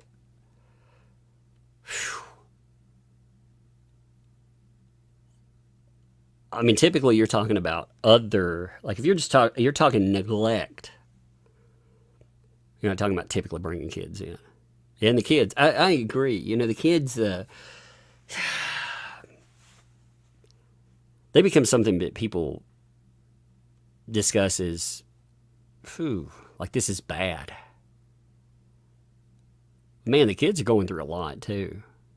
Like the kids are seeing this, if nothing else, even the people that are like, kids are totally good to go, or whatever, they saw the police bust your door in.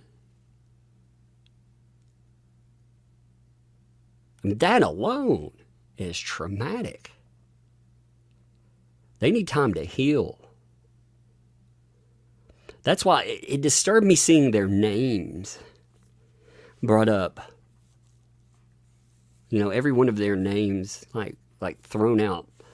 And again, it is a legal document that very much, I mean, it is part of it, but at the same time, man, those kids are, they're put in a bad position anyway. And they're not a cause of it. They're not at fault here. They didn't do anything wrong. Like, ultimately, no matter what, they didn't do anything wrong. They're victims in this. No matter how you slice that. I mean, their actions didn't get them removed from the home.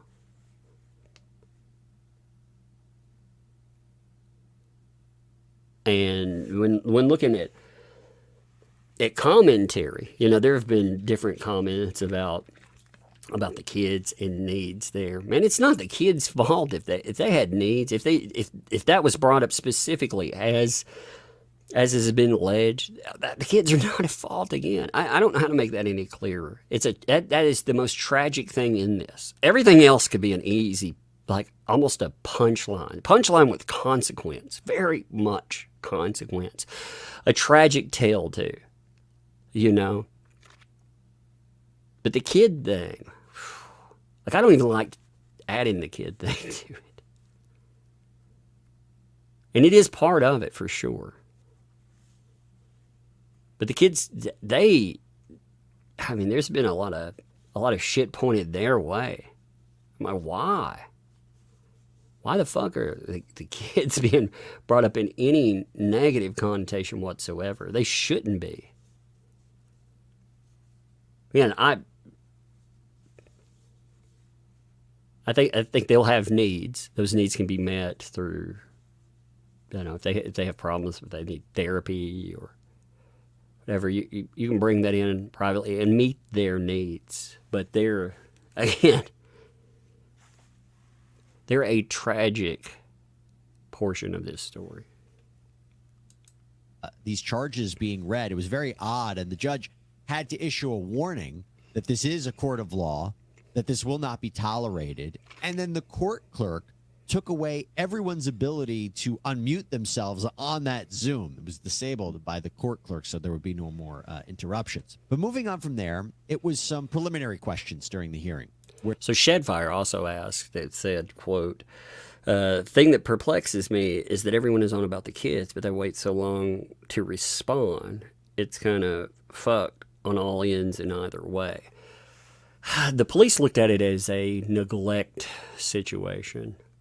They escalated to they looked at it as the kids are not in immediate danger. That's how the police perceived it. If they did, and it was just, people get so mad when you know this, but this is how it plays. If this would have been a child issue that was front facing, if that's what they were looking at, front and center, there'd have been a knock on the door the next day. But in the police report, it states that they were not in immediate danger. So that's how they saw it. They built a drug case and they knocked the door down for it. But the kids, that doesn't still make the kids any less of a victim in that either.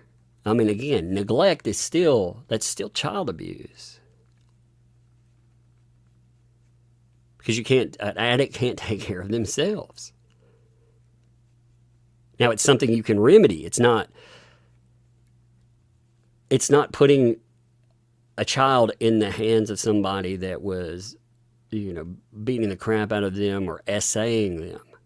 If the addict will clean their fucking mess up, and CPS looks at that, they will keep an eye on it, but that can be remedied. It's a tragic thing in that still. But yeah, the police, they looked at that as not the main item in there. I was still kind of surprised by that, even though I was surprised that when they had that report, they took the report seriously, but they took the drug portion of it more seriously than the kids. There could be a problem with the kids. Because typically, again, if a mandatory reporter goes in and makes a statement, you end up with CPS knocking on the door. But they thought, no, I'm going to hit this with drugs. It still met that need. But, yeah, it took 7 days to do it. That isn't interesting. Just looking at the way they put that together. Because the first thing we heard about was kids. That's the very first thing we heard. Kids. And again, law enforcement looked at it more as drugs. Oh, yeah, kids. So like I said, some people are like, you mean the kid, you're saying they didn't take kids here? They said that they didn't think they were in immediate danger. I'm not saying they're not taking welfare of it, but they didn't bust the door down because they were going to help a kid 7 days after the fact. Again, they could have knocked on that door and they could have had that in 2 days. They could have had a warrant. Like if CPS wanted to go in, they would have requested eyes on. They would have wanted to see the kids themselves. And Rekieta would have had the ability to be like, fuck no, you're not going to do this. We can set this up through my lawyer and you can come back. With when they turn him away, if he would have just been like, fuck you, go away, whatever, they could have come back with a warrant. Within a day, they would have been back. They could have, that would have given them cause to go in for the kids, but it would also warn them that they were coming.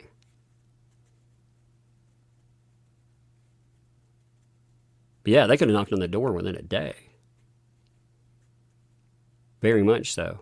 It would have changed it would have potentially changed the way things came up. If, again, Rekieta or whomever is there, if they go to the door and they don't seem inebriated, if there's not something that CPS can go back and say, right now we need to go in right this second. Again, what would happen? Door, knock, hell to the no. You can contact my lawyer. My lawyer will be in contact with you. Lawyer calls in. They would schedule a set down, and it would have happened relatively quickly. They would have had to do that. They would have ran all paperwork through probably a lawyer. Like I said, I've had a false CPS call before. That's exactly how it plays. But I've also seen it. you know, and when the false call, that's how it was. It was like, no, you're not coming to my house, but I'll have my lawyer contact you right away, you know, and we'll set this up. Because once you allow entry, no, but that's how it would have gone, and you would have had this done in 2 days. Whatever. CPS would have laid eyes on, if that would have been kid facing, and what would they have noticed or found? Who knows? I mean, if CPS shows up, you know, again, that would give them warning. You could get rid of whatever substances are in the house, and law enforcement didn't want to go that way. So, where Rekieta said he understood the charges, he waived his right to have the complaint read to him. Now, the judge ended up siding with the prosecution on release conditions. So the state had requested $50,000 unconditional bail, or RPR. That's when you're released on your own personal recognizance. You just have to keep showing back up to court on your own. But you also have to promise to do a few things. No drug use. You have to subject yourself to random testing. No use or possession of firearms. You have to contact probation. You can't leave the state without the permission of the court. You have to remain a law-abiding citizen, and so forth. Rekieta had objected to the $50,000, said it was unduly burdensome under the 8th Amendment of the Constitution, which says that excessive bail shall not be required. But again, the judge disagreed, sided with the prosecution. And it has been reported that since that hearing, Rekieta has posted the $50,000 bail, and he has actually requested a new judge to oversee this case. Reportedly, he had asked to replace Judge Jennifer Fisher with Judge Stephen Wenzel. There was a hearing that was set for August, but it's being reported that that has since been canceled. Okay, so now with all that in mind, let's talk big picture. At this point, these are just allegations. He's charged, but he hasn't been convicted of any crimes. right. And at this time, it also seems he's not even entered a plea. He's not even entered a not guilty plea or entered any sort of plea at this point in time.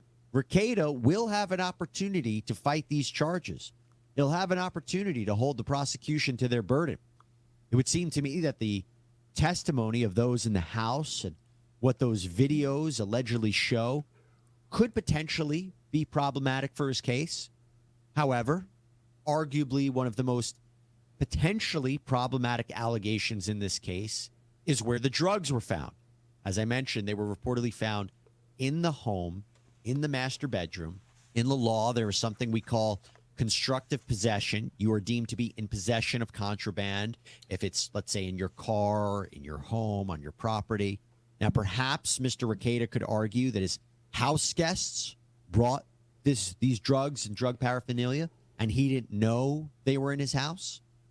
But again, remember, the drugs were reportedly found in these key locations. Man, and that becomes a harder argument with the amount alleged too.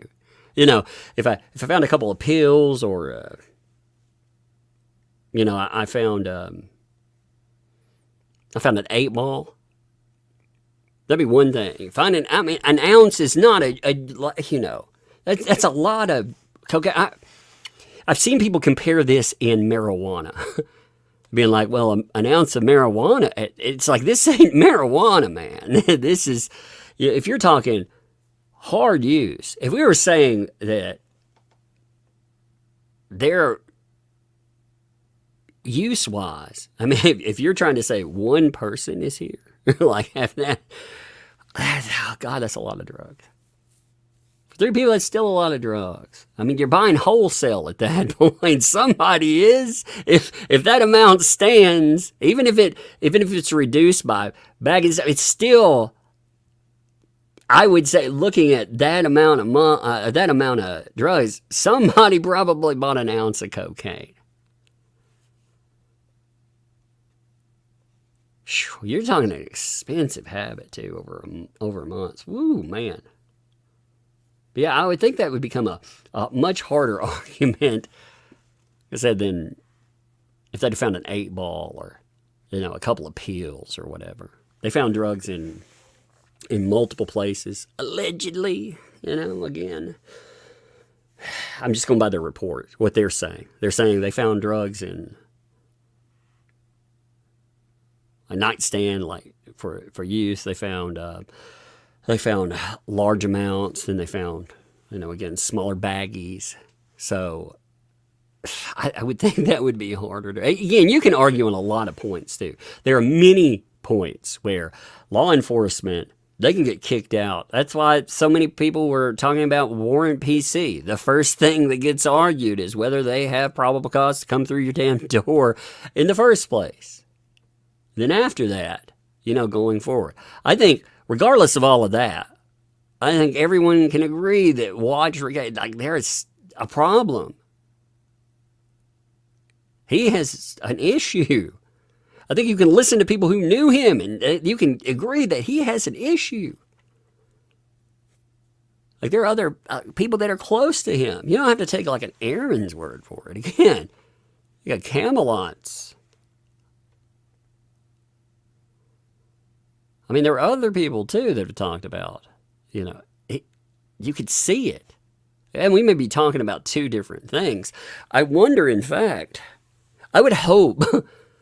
See, in a way, I would rather he have to jump through a plea deal and get his fucking life straight because what happens if it gets really, like, how is that perceived? Like, I don't want him doing time or anything. I don't want him going to jail forever. I don't want him losing his kids. It's fucked, man. But I also don't want him fucking throwing his life away if he goes right back to the same problem.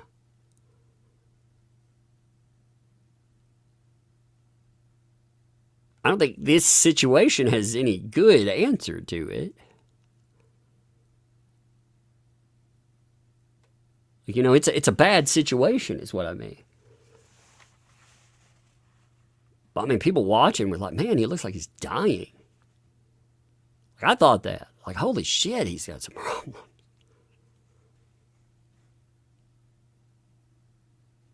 And what happens if you beat the comps in that? Is it a footnote that was really serious? Or do you look at it as, I'm invulnerable. I win. I'm always going to win. And or again, when I say that, I'm not wishing ill outcome in any way. I don't. I want clean, maintain clean, getting back to a place that, again, benefits self and family.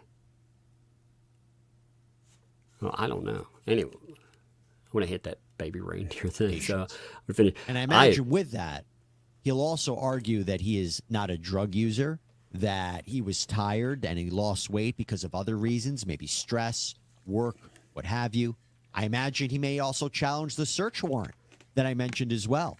We've seen that happen in many different cases. Of course. Defendants challenge the very basis to conduct that search. And if the search was invalid, anything that was found during the course of that search cannot be introduced into evidence. So there's a number of different avenues here, a number of different ways this could play out, and we will see how this unfolds. That's all we have for you here on Sidebar. That was actually pretty fair of them, to be honest. They didn't add in any of the crazy shit that's on the side. I may tomorrow watch that fucking Turkey Tom video, but I'm not going to do it today because we are going to hit this other subject today. I didn't even mean, like, this popped in the last, like, while I was live. So I wasn't even expecting that as a topic. What's up, John? Thanks for the 20 there. When I was a kid, I ended up in social service system. The lady assigned to our case had an unfortunate name, like Hess or Himmler or whatever. My father started calling them SS. No BS. They don't like that. Yeah, I'm going to say they don't. I'm going to say you are totally right. They are not going to like that. Oh, that sucks, man, John. Getting them involved. Yeah, when they get involved in your life, they don't like to get out of your life, But I do want to see the Turkey Tom thing is 40 freaking minutes, so I'll probably look at that tomorrow. But here's the baby reindeer. So this is actually, this has been filed with Fiona Harvey versus Netflix with a demand for a judge. And notes right off the top. This is a true story. Baby Reindeer, episode 1. And I'm telling you, this is a true story. Not based on, well, partially. This is a true story. It does start like that. I went back and looked. And the stuff that they attached to her, woo. So, preliminary statement. The above quote from the first episode of Netflix series Baby Reindeer is the biggest lie in television history. It is a lie told by Netflix and the show creator Richard Gadd out of greed and lust for fame. A lie designed to attract more viewers, get more attention, to make more money, and to viciously destroy the plaintiff Fiona Harvey, an innocent woman defamed by Netflix and Richard Gadd at the magnitude and scale without precedent. This is an action brought by, they're going to name her Harvey, against Netflix for defamation, intentional infliction of emotional distress, negligence, gross negligence, violation of Harvey's rights and publicity, arising out of the brutal lies defendant told about her in the TV series Baby Reindeer. The lies that defendant told about Fiona to over 50 million people worldwide that include Harvey is twice convicted stalker who's sentenced to 5 years in prison, and that she essayed Gadd. Defendant told these lies never stop because it's a better story than the truth, and better stories make money. And Netflix, a multinational billion-dollar entertainment streaming company, did literally nothing to confirm the true story that Gadd told. That is, it never investigated whether Harvey was convicted, a serious misrepresentation of the facts. It did nothing to understand the relationship between the two, if any. It did nothing to determine whether the other facts, including essay, alleged stalking, or the conviction, were accurate. It did nothing to understand whether Gadd's production, which ruined Harvey, was accurate. As a result of those lies, malfeasance, and utterly reckless misconduct, her life has been ruined. Simply, Netflix and Gadd destroyed her reputation, her career, and her life. Now it goes into who the parties are. We always skip that, because we know who Netflix is. I hope you know who Netflix is, right? Let's see. Just give me a minute. It's talking about who they are, what kind of standing they have, the jurisdiction, where exactly they're going to be pursuing this to. So that, they're talking about their worldwide headquarters, California, da-da-da. Then they go into Baby Reindeer. This is where it gets to the point. If you've never seen the show, by the way, this was huge. And it did. It was a story that was kind of strange to see, because it was a story about a female stalker. And more. There was a lot more in this, too. But it was a story about a female stalker destroying this man's life. And it was very alarming. It was a very alarming watch. The show, I found it, I hate to say a good show. It was a good show considering what it's about. I hate to recommend shows like this sometimes because it's such a disturbing thing. But it was presented, again, as a true story. That is, I agree. I agree that that's one of the things that made it compelling, because you're like, what the hell, man? So Baby Reindeer, 7-episode limited series about a true story of Richard Gadd, failed comedian in 2015. Gadd, he's the writer and creator, and he also stars in it as Donnie, name change. Now it becomes a worldwide phenomenon. It premieres in April, and has since drawn over 56 million views through May 8th, making it Netflix's most popular content this year. Now, you can see here, at the 1 minute 39 mark, it notes, this is a true story. Straight up.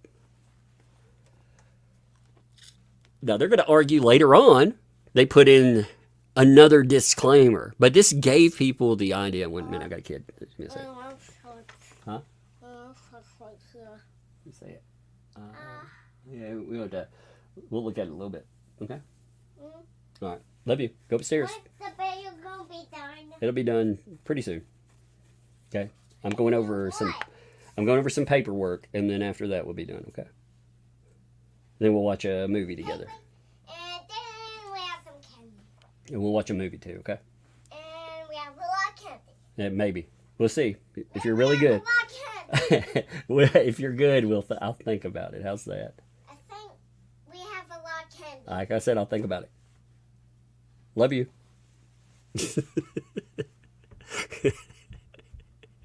Oh my God. He's like, yeah, we'll have a lot of candy, right? I was like,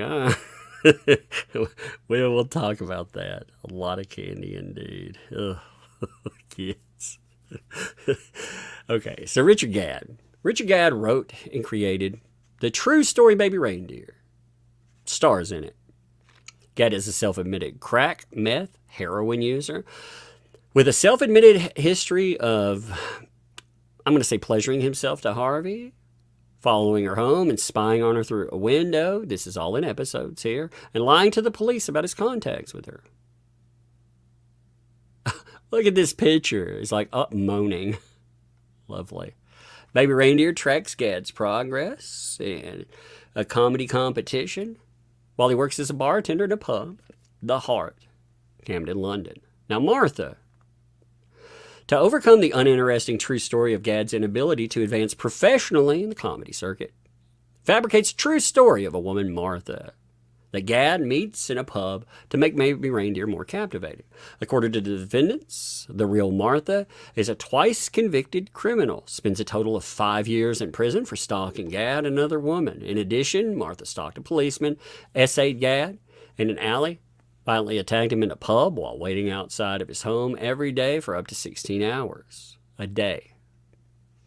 The real Martha, reasonably understood by all viewers to have done all these monstrous things because Netflix and Gadd stated that they were true. Hanging my curtains, Harvey is identified. A recurring joke throughout Baby Reindeer is the phrase hanging my curtains as a euphemism for Gadd having, we're going to say, relations with Martha. For example, they go through different examples there. Hanging my curtains, All I need now is for someone to hang my curtains. So they go through, again, how that comes up. Later in the episode, Martha sends Gadd 80 emails per day, including this one stating, "My curtains are waiting for you. They are ready," spelling corrected. In an interview with GQ magazine, Gadd claimed, "We've gone to such lengths to disguise Harvey that I doubt she would recognize herself in the show." In real life, this tweet right here, "My curtains need hung badly," it's actually to Richard Gadd.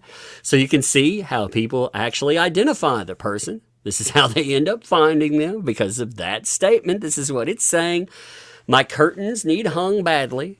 Again, to Richard Gadd, the creator of it. In real life, this is easily found. Within days of the release, members of the public identified her as Martha. Total strangers began to message her and to call her. Here's some of the message. "Are you a stalker? Are you Martha Scott? You're insane. Are you on Netflix? You're a stalker. Hey, Martha, cycle stalker. ARPist, you should be locked up. You're a nut job. You're a horrible person. I hope you suffer for the rest of your life." Popular internet forums such as Reddit and TikTok, thousands of users identifying her as the real Martha. The identifications as Martha were easy, took a matter of days. In Baby Reindeer, Martha is a Scottish lawyer living in London, 20 years older than Gadd, and was accused of stalking a barrister in a newspaper article who communicated with him on social media. Like Martha, Harvey is a Scottish lawyer, lived in London, is 20 years older than Gadd, was accused of stalking a lawyer in a newspaper article, and who bears an uncanny resemblance to Martha. So they compare the two here. Further, her accent, manner of speaking, and cadence, that's the same, they say. After being identified, the press in London began to contact her, and the hatred towards her in internet forums such as Reddit and TikTok reached extreme levels, including death threats such as one TikTok that was liked by 7,000 people. Fiona Harvey, count your days. Since being identified as Martha only days after Netflix release of Baby Reindeer, she's been tormented. She continues to suffer emotional distress, which has been manifested by objective symptomology, physically weak, anxiety, nightmares, panic attacks, shame, distress, nervousness, stomach pain, etc. She's fearful to leave her home, check the news. As a direct result of baby reindeer, she's become extremely secluded, isolated, fear of going out in the public, going days without leaving her home. At the same time, Netflix and Gad have traveled the country promoting the show, receiving praise and applause. Everything Gad and Netflix wanted for this true story. Baby Reindeer is not a true story. It was a lie, say. Gad confesses in Baby Reindeer that he had this deep psychological need for attention so intense in the past, he willfully prostituted himself to another man to advance his career for a little peep of fame. In addition, Gad confesses in Baby Reindeer that he's not worried that people think badly of him, but instead worried they don't think about me at all. To get his peep of fame, and to get people to think of him, Gad and Netflix defamed a middle-aged woman, Fiona Harvey, so completely that she's afraid to go outside. As Netflix most recent 10K file with the SEC, if we do not grow as expected, they're talking about their growth. If we can't grow the way we want to grow, shareholders, they'll be hit hard. That's what all this says. Again, you can read that and all. I just don't want to hit that. But they're saying they need fame. They need it. All of them need this to be true, even if it wasn't. That's the allegation there. So the defamation. Harvey has never been convicted of a crime. She's never been convicted of any crime. Never been to prison. Attached to Exhibit 1. So they attach something saying that she has nothing at all. No reprimands, no warnings, convictions, or cautions. Notwithstanding the central plot, the arc of the series is that Gad befriended Martha, a convicted stalker who returns from prison for stalking Gad. Episode 1, defendant claims that Martha had received a 4.5-year prison sentence. Episode 1 ends with the following repeated refrain from Gad. I had a convicted stalker stalking me. It says it 3 times. Episode 7 climaxes with a 2-minute-long courtroom scene, which Harvey dramatically pleads guilty from behind bars and is convicted of 3 charges of stalking Gad and harassment of his mother and father. You can see that guilty. You can see that episode 7. Episode 7, defendant claims Harvey was sentenced to 9 months in prison. 5 years restraining order was issued the same day. In fact, never happened. She knows. Never convicted. Never essayed Gad. In addition to lying about being a criminal, made the outrageous claim that she essayed Gad in an alley. Disturbing scene. It is disturbing. Defendant alleged that Harvey essayed in a dark alley by pushing Gad against a wall and grabbing him without consent. I said content. Lord, that's a terrible... Every now and then when I mess up a word, I'm like, okay, but there's a big difference in content and consent. That was my bad, and that was not on purpose. Oh, Lord, that's a bad one. Gad claims, please stop. Responded, keep still. And grabbed until she made him beat, they said. Harvey said she never had any encounters like that, any encounters at all of sexual nature with him. So that would be a lie. Never stalked Gad. Notes. Again, they go through the same statements there. For approximately 2 minutes, episode 3, defendant claims that Harvey stalked Gad by sitting at a bus stop on the same street 30 yards away from his residence from morning till night. They actually go through the wording from the episode. I will skip over that. Harvey never waited outside the residence. Defendant claims that Harvey waited outside on the same street as Gad's residence every day, 15 to 16 hours a day, is a psychotic lie. Harvey never stalked a police officer. Episode 5, defendant claims that Gad went to the police to report Harvey for stalking. Police detective informs Gad that Harvey was a very serious woman, so serious that she once stalked a police officer. See that? So serious again. This is another lie. She never stalked a police officer. No police detective ever told Gad that Harvey stalked policemen. This lie is reprehensible as it gives Gad's defamatory story the authority of official police statements.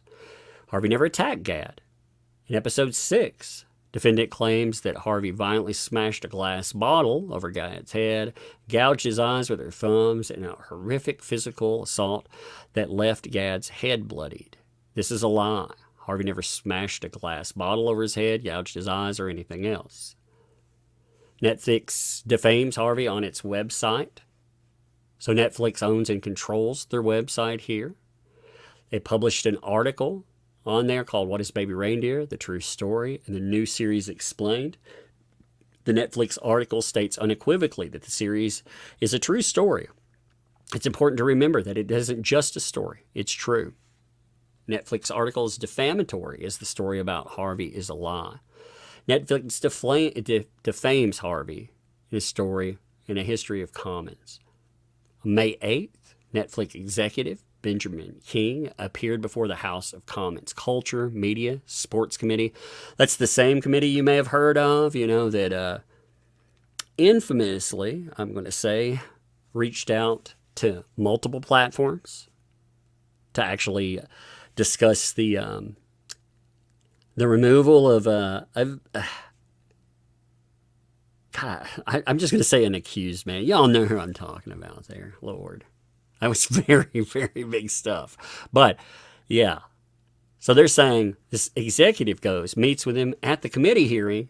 Mr. King was asked by John Nicholson, member of parliamentary, blah, blah, blah, about the duty of care due to the woman who's now identified as Martha. He responds here, quote, Baby Reindeer is obviously a true story of a horrific abuse that Richard Gadd suffered at the hands of a convicted stalker. We did take every reasonable precaution in disguising the real-life identities of the people while striking a balance with the veracity and authenticity of the story. So the allegation is it wasn't just presented to the public. This was presented by, again, Netflix executive before the House of Commons Culture, Media, and Sports Committee. Harvey's not a convicted stalker, and King and Netflix statement is a defamatory lie. MP John Nicholson lent Mr. King a follow-up written inquiry requesting evidence for the serious claim, which Mr. King Nicholson at the Select Committee. It's actually a request for this. You told me the following.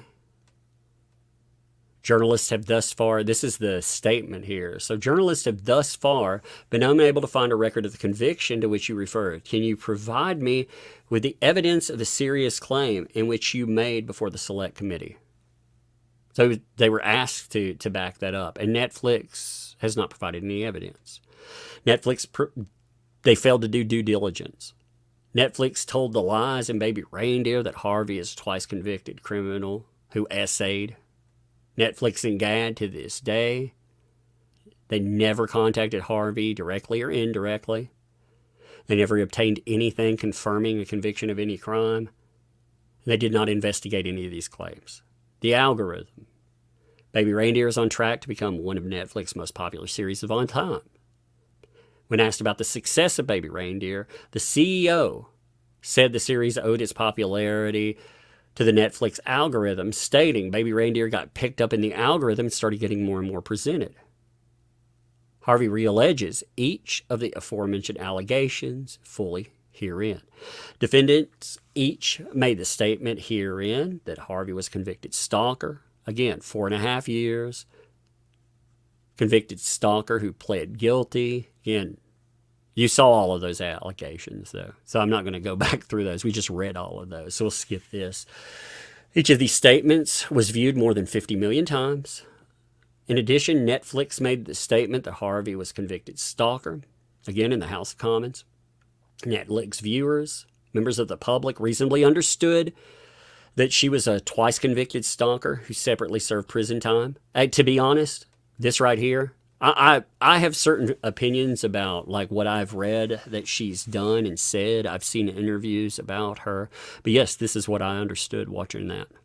I feel that Netflix misled me on that. I do. I watched that and I thought, holy shit. Because there are many real stories out there that Netflix could have fucking picked up. What this does is it minimizes what happens. In this day and age, we don't have stories that talk about the horrors that happen to male victims. We don't. We may have a one-off hour series, but if you look at the movies out there, or if you look at series and more, they focus on male perpetrators, and this impacts law, it impacts public perception and more. So the story that came up about baby reindeer started a conversation, in my opinion, a needed conversation, and that stuff, again, was supposed to be predicated on truth. And as cracked as this person may seem to be, again, they did give this look that she had been convicted of these things. They didn't have to do that. They could have taken that part out. They could have based it off of any proof that the man had. Like, hey, he said he had been, he has all these emails and everything else. They could have easily left that out. But yes, that punctuation, it makes this an even more powerful story. That's very true. And it damages. Because what this ends up with, what a rail against false allegations. And it pisses me off if they did not do their due diligence and they presented it not as based on a true story, but as a true story. Just a minute, I'm having an interruption again. Give me 1 minute. Here it comes.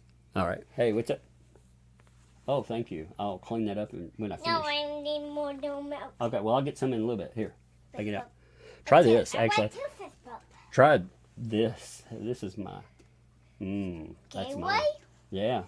For me? Yeah, you can have the rest of that one for me. I like gateway. You do? All right, well, you can have them. You can have that since after And this gateway? karate, yeah.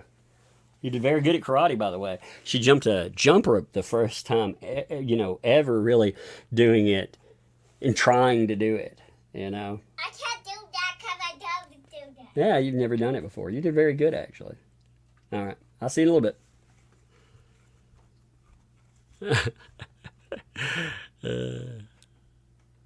It was cute watching her try to jump this jump rope. She was like, she was trying so hard to do it. Trying to figure it out. It's so funny to watch kids try to figure something out the first time. I love it. Oh, by the way, Cunning Linguist, too. It only says true story on the first episode. LOL. Yeah. I'm curious what the defense will be for Netflix as they go forward, actually. I wonder if that will be part of it. It is bad that they went to the house of. Again, I'm not going to say all the damn words after that. But it's crazy that Netflix, they had executives that were out there being like, yeah, this was this is a true story of. That's going to be really bad for them. Tugs out. Nick just posted on Locals. No. What? We'll talk about that in a minute, okay? I'm not going to get derailed for a second. Thank you for telling me that. It'll be in my email. I'll mention that in just a second. I'll see what it says. We'll do that in a minute. And Emma, thanks for 5. It would have been more interesting and created more of an audience reaction if they left in the fact that she wasn't convicted. Indeed, because it goes to the statement of law enforcement doesn't take this seriously, or people may not take it serious. And they could have made an entire statement about how people don't take these things seriously. That's exactly how it rolls, That's exactly the way I looked at that.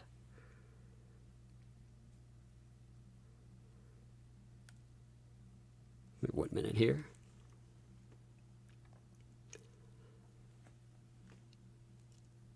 Each of the defendants failed to use reasonable care to determine the truth or falsity of the statements. Defendant's wrongful conduct was a substantial factor in causing harm to Harvey's reputation, caused shame, ridicule, mortification, hurt feelings. Defendant's wrongful conduct constitutes defamation per se. Accordingly, she has been seriously damaged mentally and emotionally. Said damages are said to exceed $50 million, exclusive of legal fees, costs, statutory interest. yes, the what they're asking for here is going to be a lot. In addition, the conduct was so outrageous, she seeks punitive damages in the amount that will punish the defendants forever. We'll get to those in a minute. So, second cause, that will be intentional infliction of emotional distress. I'm not going to read the emotional distress. You understand what they were asking for, so you don't really need this part. You can find this. Actually, give me 1 second. So Variety, weirdly enough, Variety just put out an article on this, and in the Variety article, it has this document linked to it. They usually don't do that. I was shocked to see that. So I pulled it up, and then I pulled up an article to make sure that I wasn't missing anything that had just been reported, and it was linked in there too. I was shocked. Usually they'll take like a clip from it and they play a game with it, and I hate that. I think they should go over what's there. Again, fourth cause of action, gross negligence. Fifth cause of action, violation of rights of publicity under California common law.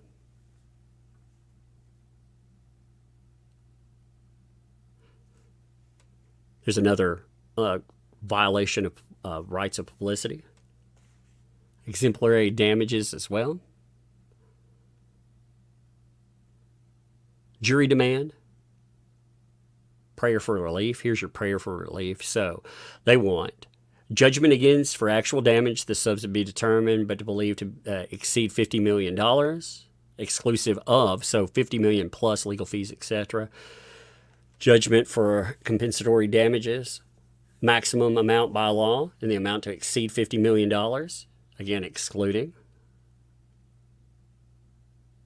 Judgment against for all profits from Baby Reindeer, an amount to exceed $50 million. Judgment against defendant for punitive damages in the amount the law believed to exceed $20 million. And then award of attorney fees plus. So, I mean, you're talking about, again,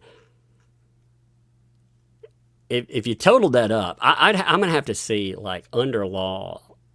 Actually, there's lawyers out there. I mean, are these stackable? Are these, actual compensatory? I guess they are. Yeah, actually, I didn't read that correctly because it's compensatory actual. Never mind. Yeah, so you'd be talking, what, $170 million lawsuit? Holy dose. I mean, again, how does this roll forward? It'll roll forward very slowly, and it'll eat a lot of money. There is no way they're going to settle this, not for any real amount of money. They'd probably offer to settle for, depending on how badly they thought it was, for a lowball estimate. But, again, $170 million, well, yeah, no. And give me all your profits from it. No, they wouldn't. Because if damages came in, but, I mean, it's bad. Regardless, even if the woman, if all of this, again, predicated on the idea, true story, not based on, this is a true story. That's the kind of stuff that gets you into trouble. Big legal trouble sometimes. It's amazing how just few little words. Yeah, I guess Rekieta did post. Let's see what Rekieta had to say. There will be a local stream tonight. Hey, I'm a Locals member. I'm going to check that out. Huh. Hey guys, still getting ramped up to return to Rumble or YouTube. Tonight I will be doing a local supporter exclusive live stream. Sorry, I had planned on things being a little quicker, but the state keeps asking me to do stuff. Weird. I'm just gonna pull this up. Give me 1 minute, okay? It's in my email. So apparently there will be a stream tonight. Oh Lord, I feel this is gonna kick everything back up again. I told you. I was just saying a minute ago. No, nothing for 3 days. Now it will be local, so it will be controlled more. It will have a chat more than likely. But yeah, Rekieta, give me 1 minute here. I'm clipping this. Just give me a second. It's taking me a moment. Rekieta is having a live stream. Oh God, that makes me that fills me with dread in its own way. Oh God. I mean, I get okay. Nick probably. I don't know where his finances are, so he may need money. Who knows? I don't know how he's living or anything else. These days. But on top of that, give me 1 second. Yeah. So. I mean, he may need money. He may need a live stream. Assholes will clip it. Hope he looks healthy. Yeah. Oh. Someone said he has a trust fund. Yeah, I've heard that. I don't know. I don't know. And again, it's not really my business, just to be honest, where he is monetarily. I also know, like when I have stuff going on in my real life. I can't talk about some of it these days. I can't. I wish I could, but I can't. Because, yeah, but I don't know. Like, I know how to avoid topics, but Nick is... I mean this so nicely toward him. He's the most stubborn fucking person I have ever met. And that is a great thing when you're building and when you're holding off stuff and you're fighting against the current. That's great. But in something like this, it can be bad too. If he can have with locals, it's not going to be like when I present something. If there's a subject that comes up, I am talking about a specific subject. Now, I get off topic in live streams. I mean, that is just who I am. But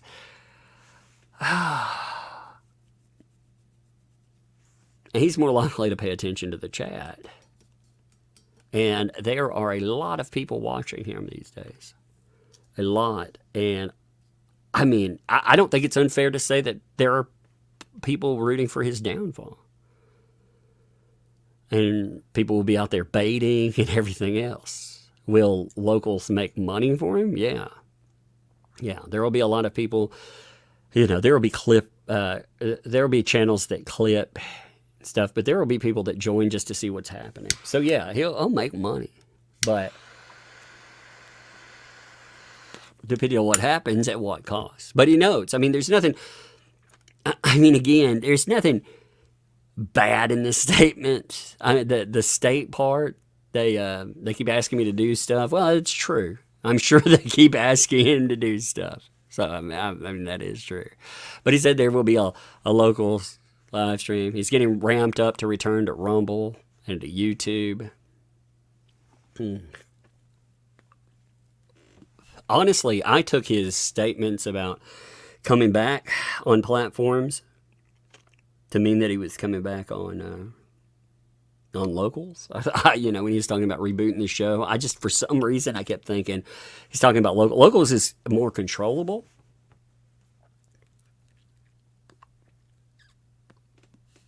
As far as you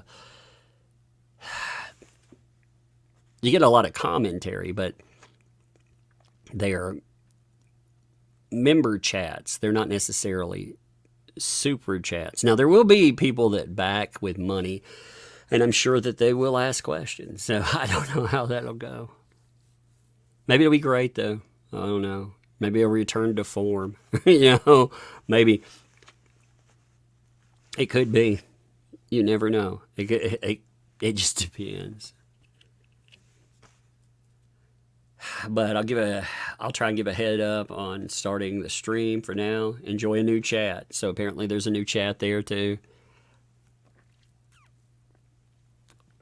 Oh Lord. I get wanting to answer things that are going on as well. I get that. My God, though. I mean, I'm not an optimistic person. I feel that, like, people who are just overly joyfully optimistic, look at stuff and they think everything's going to go roses and rainbows, right? And that's typically not how life works. It's somewhere in between. It doesn't necessarily mean it's going to be bad, but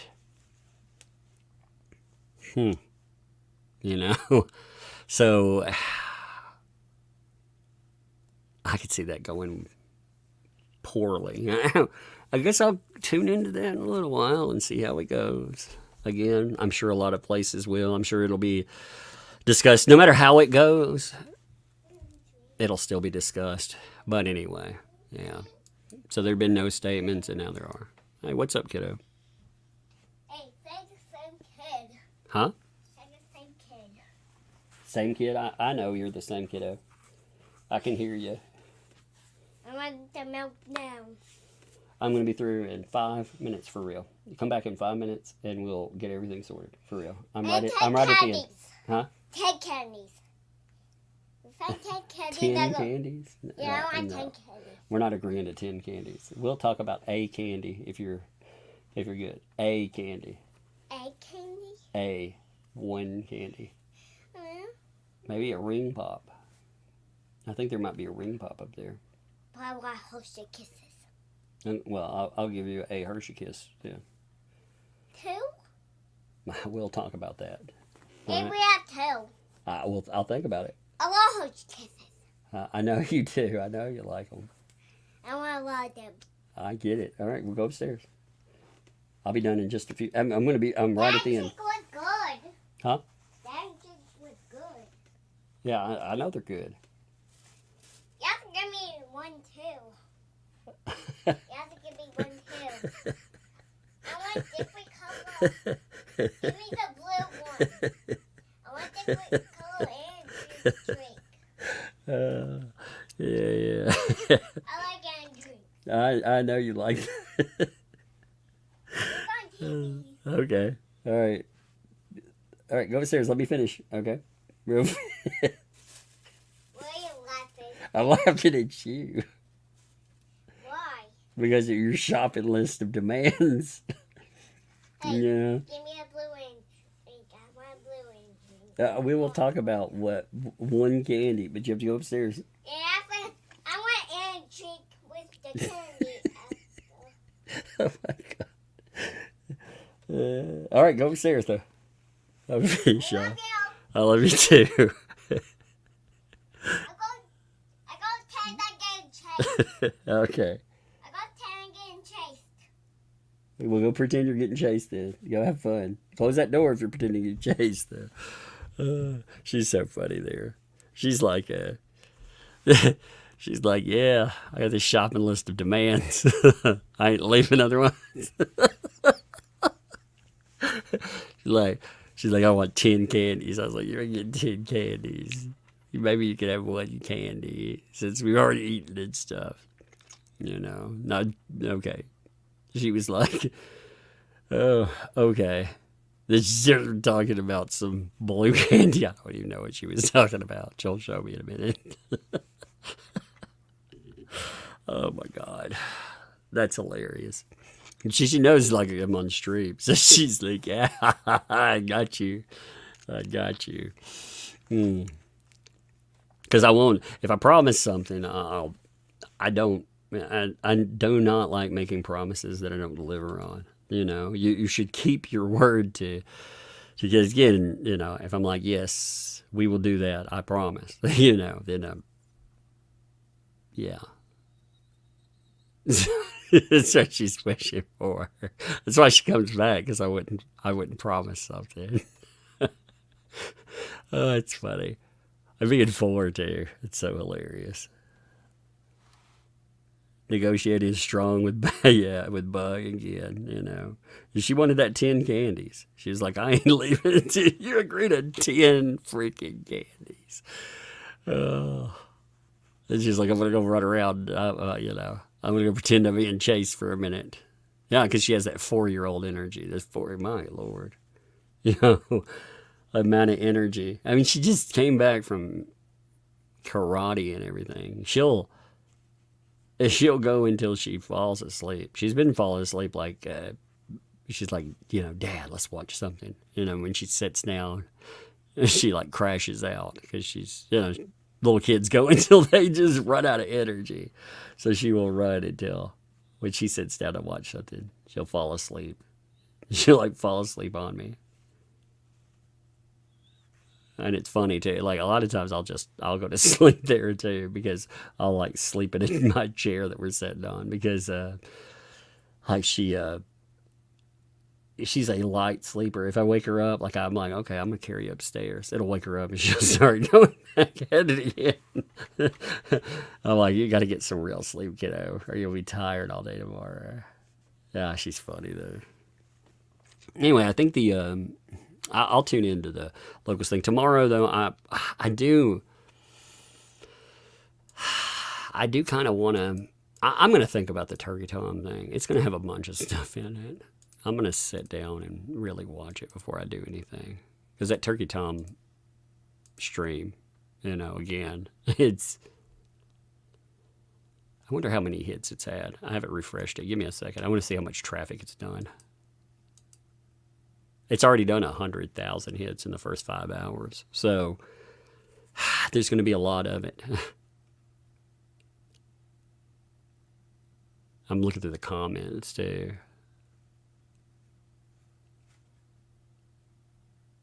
Ooh, man. They're scathing. Maybe that's what motivated coming back today too. I don't know. But anyway, I'm going to end here. I guess we'll have something to talk about tomorrow.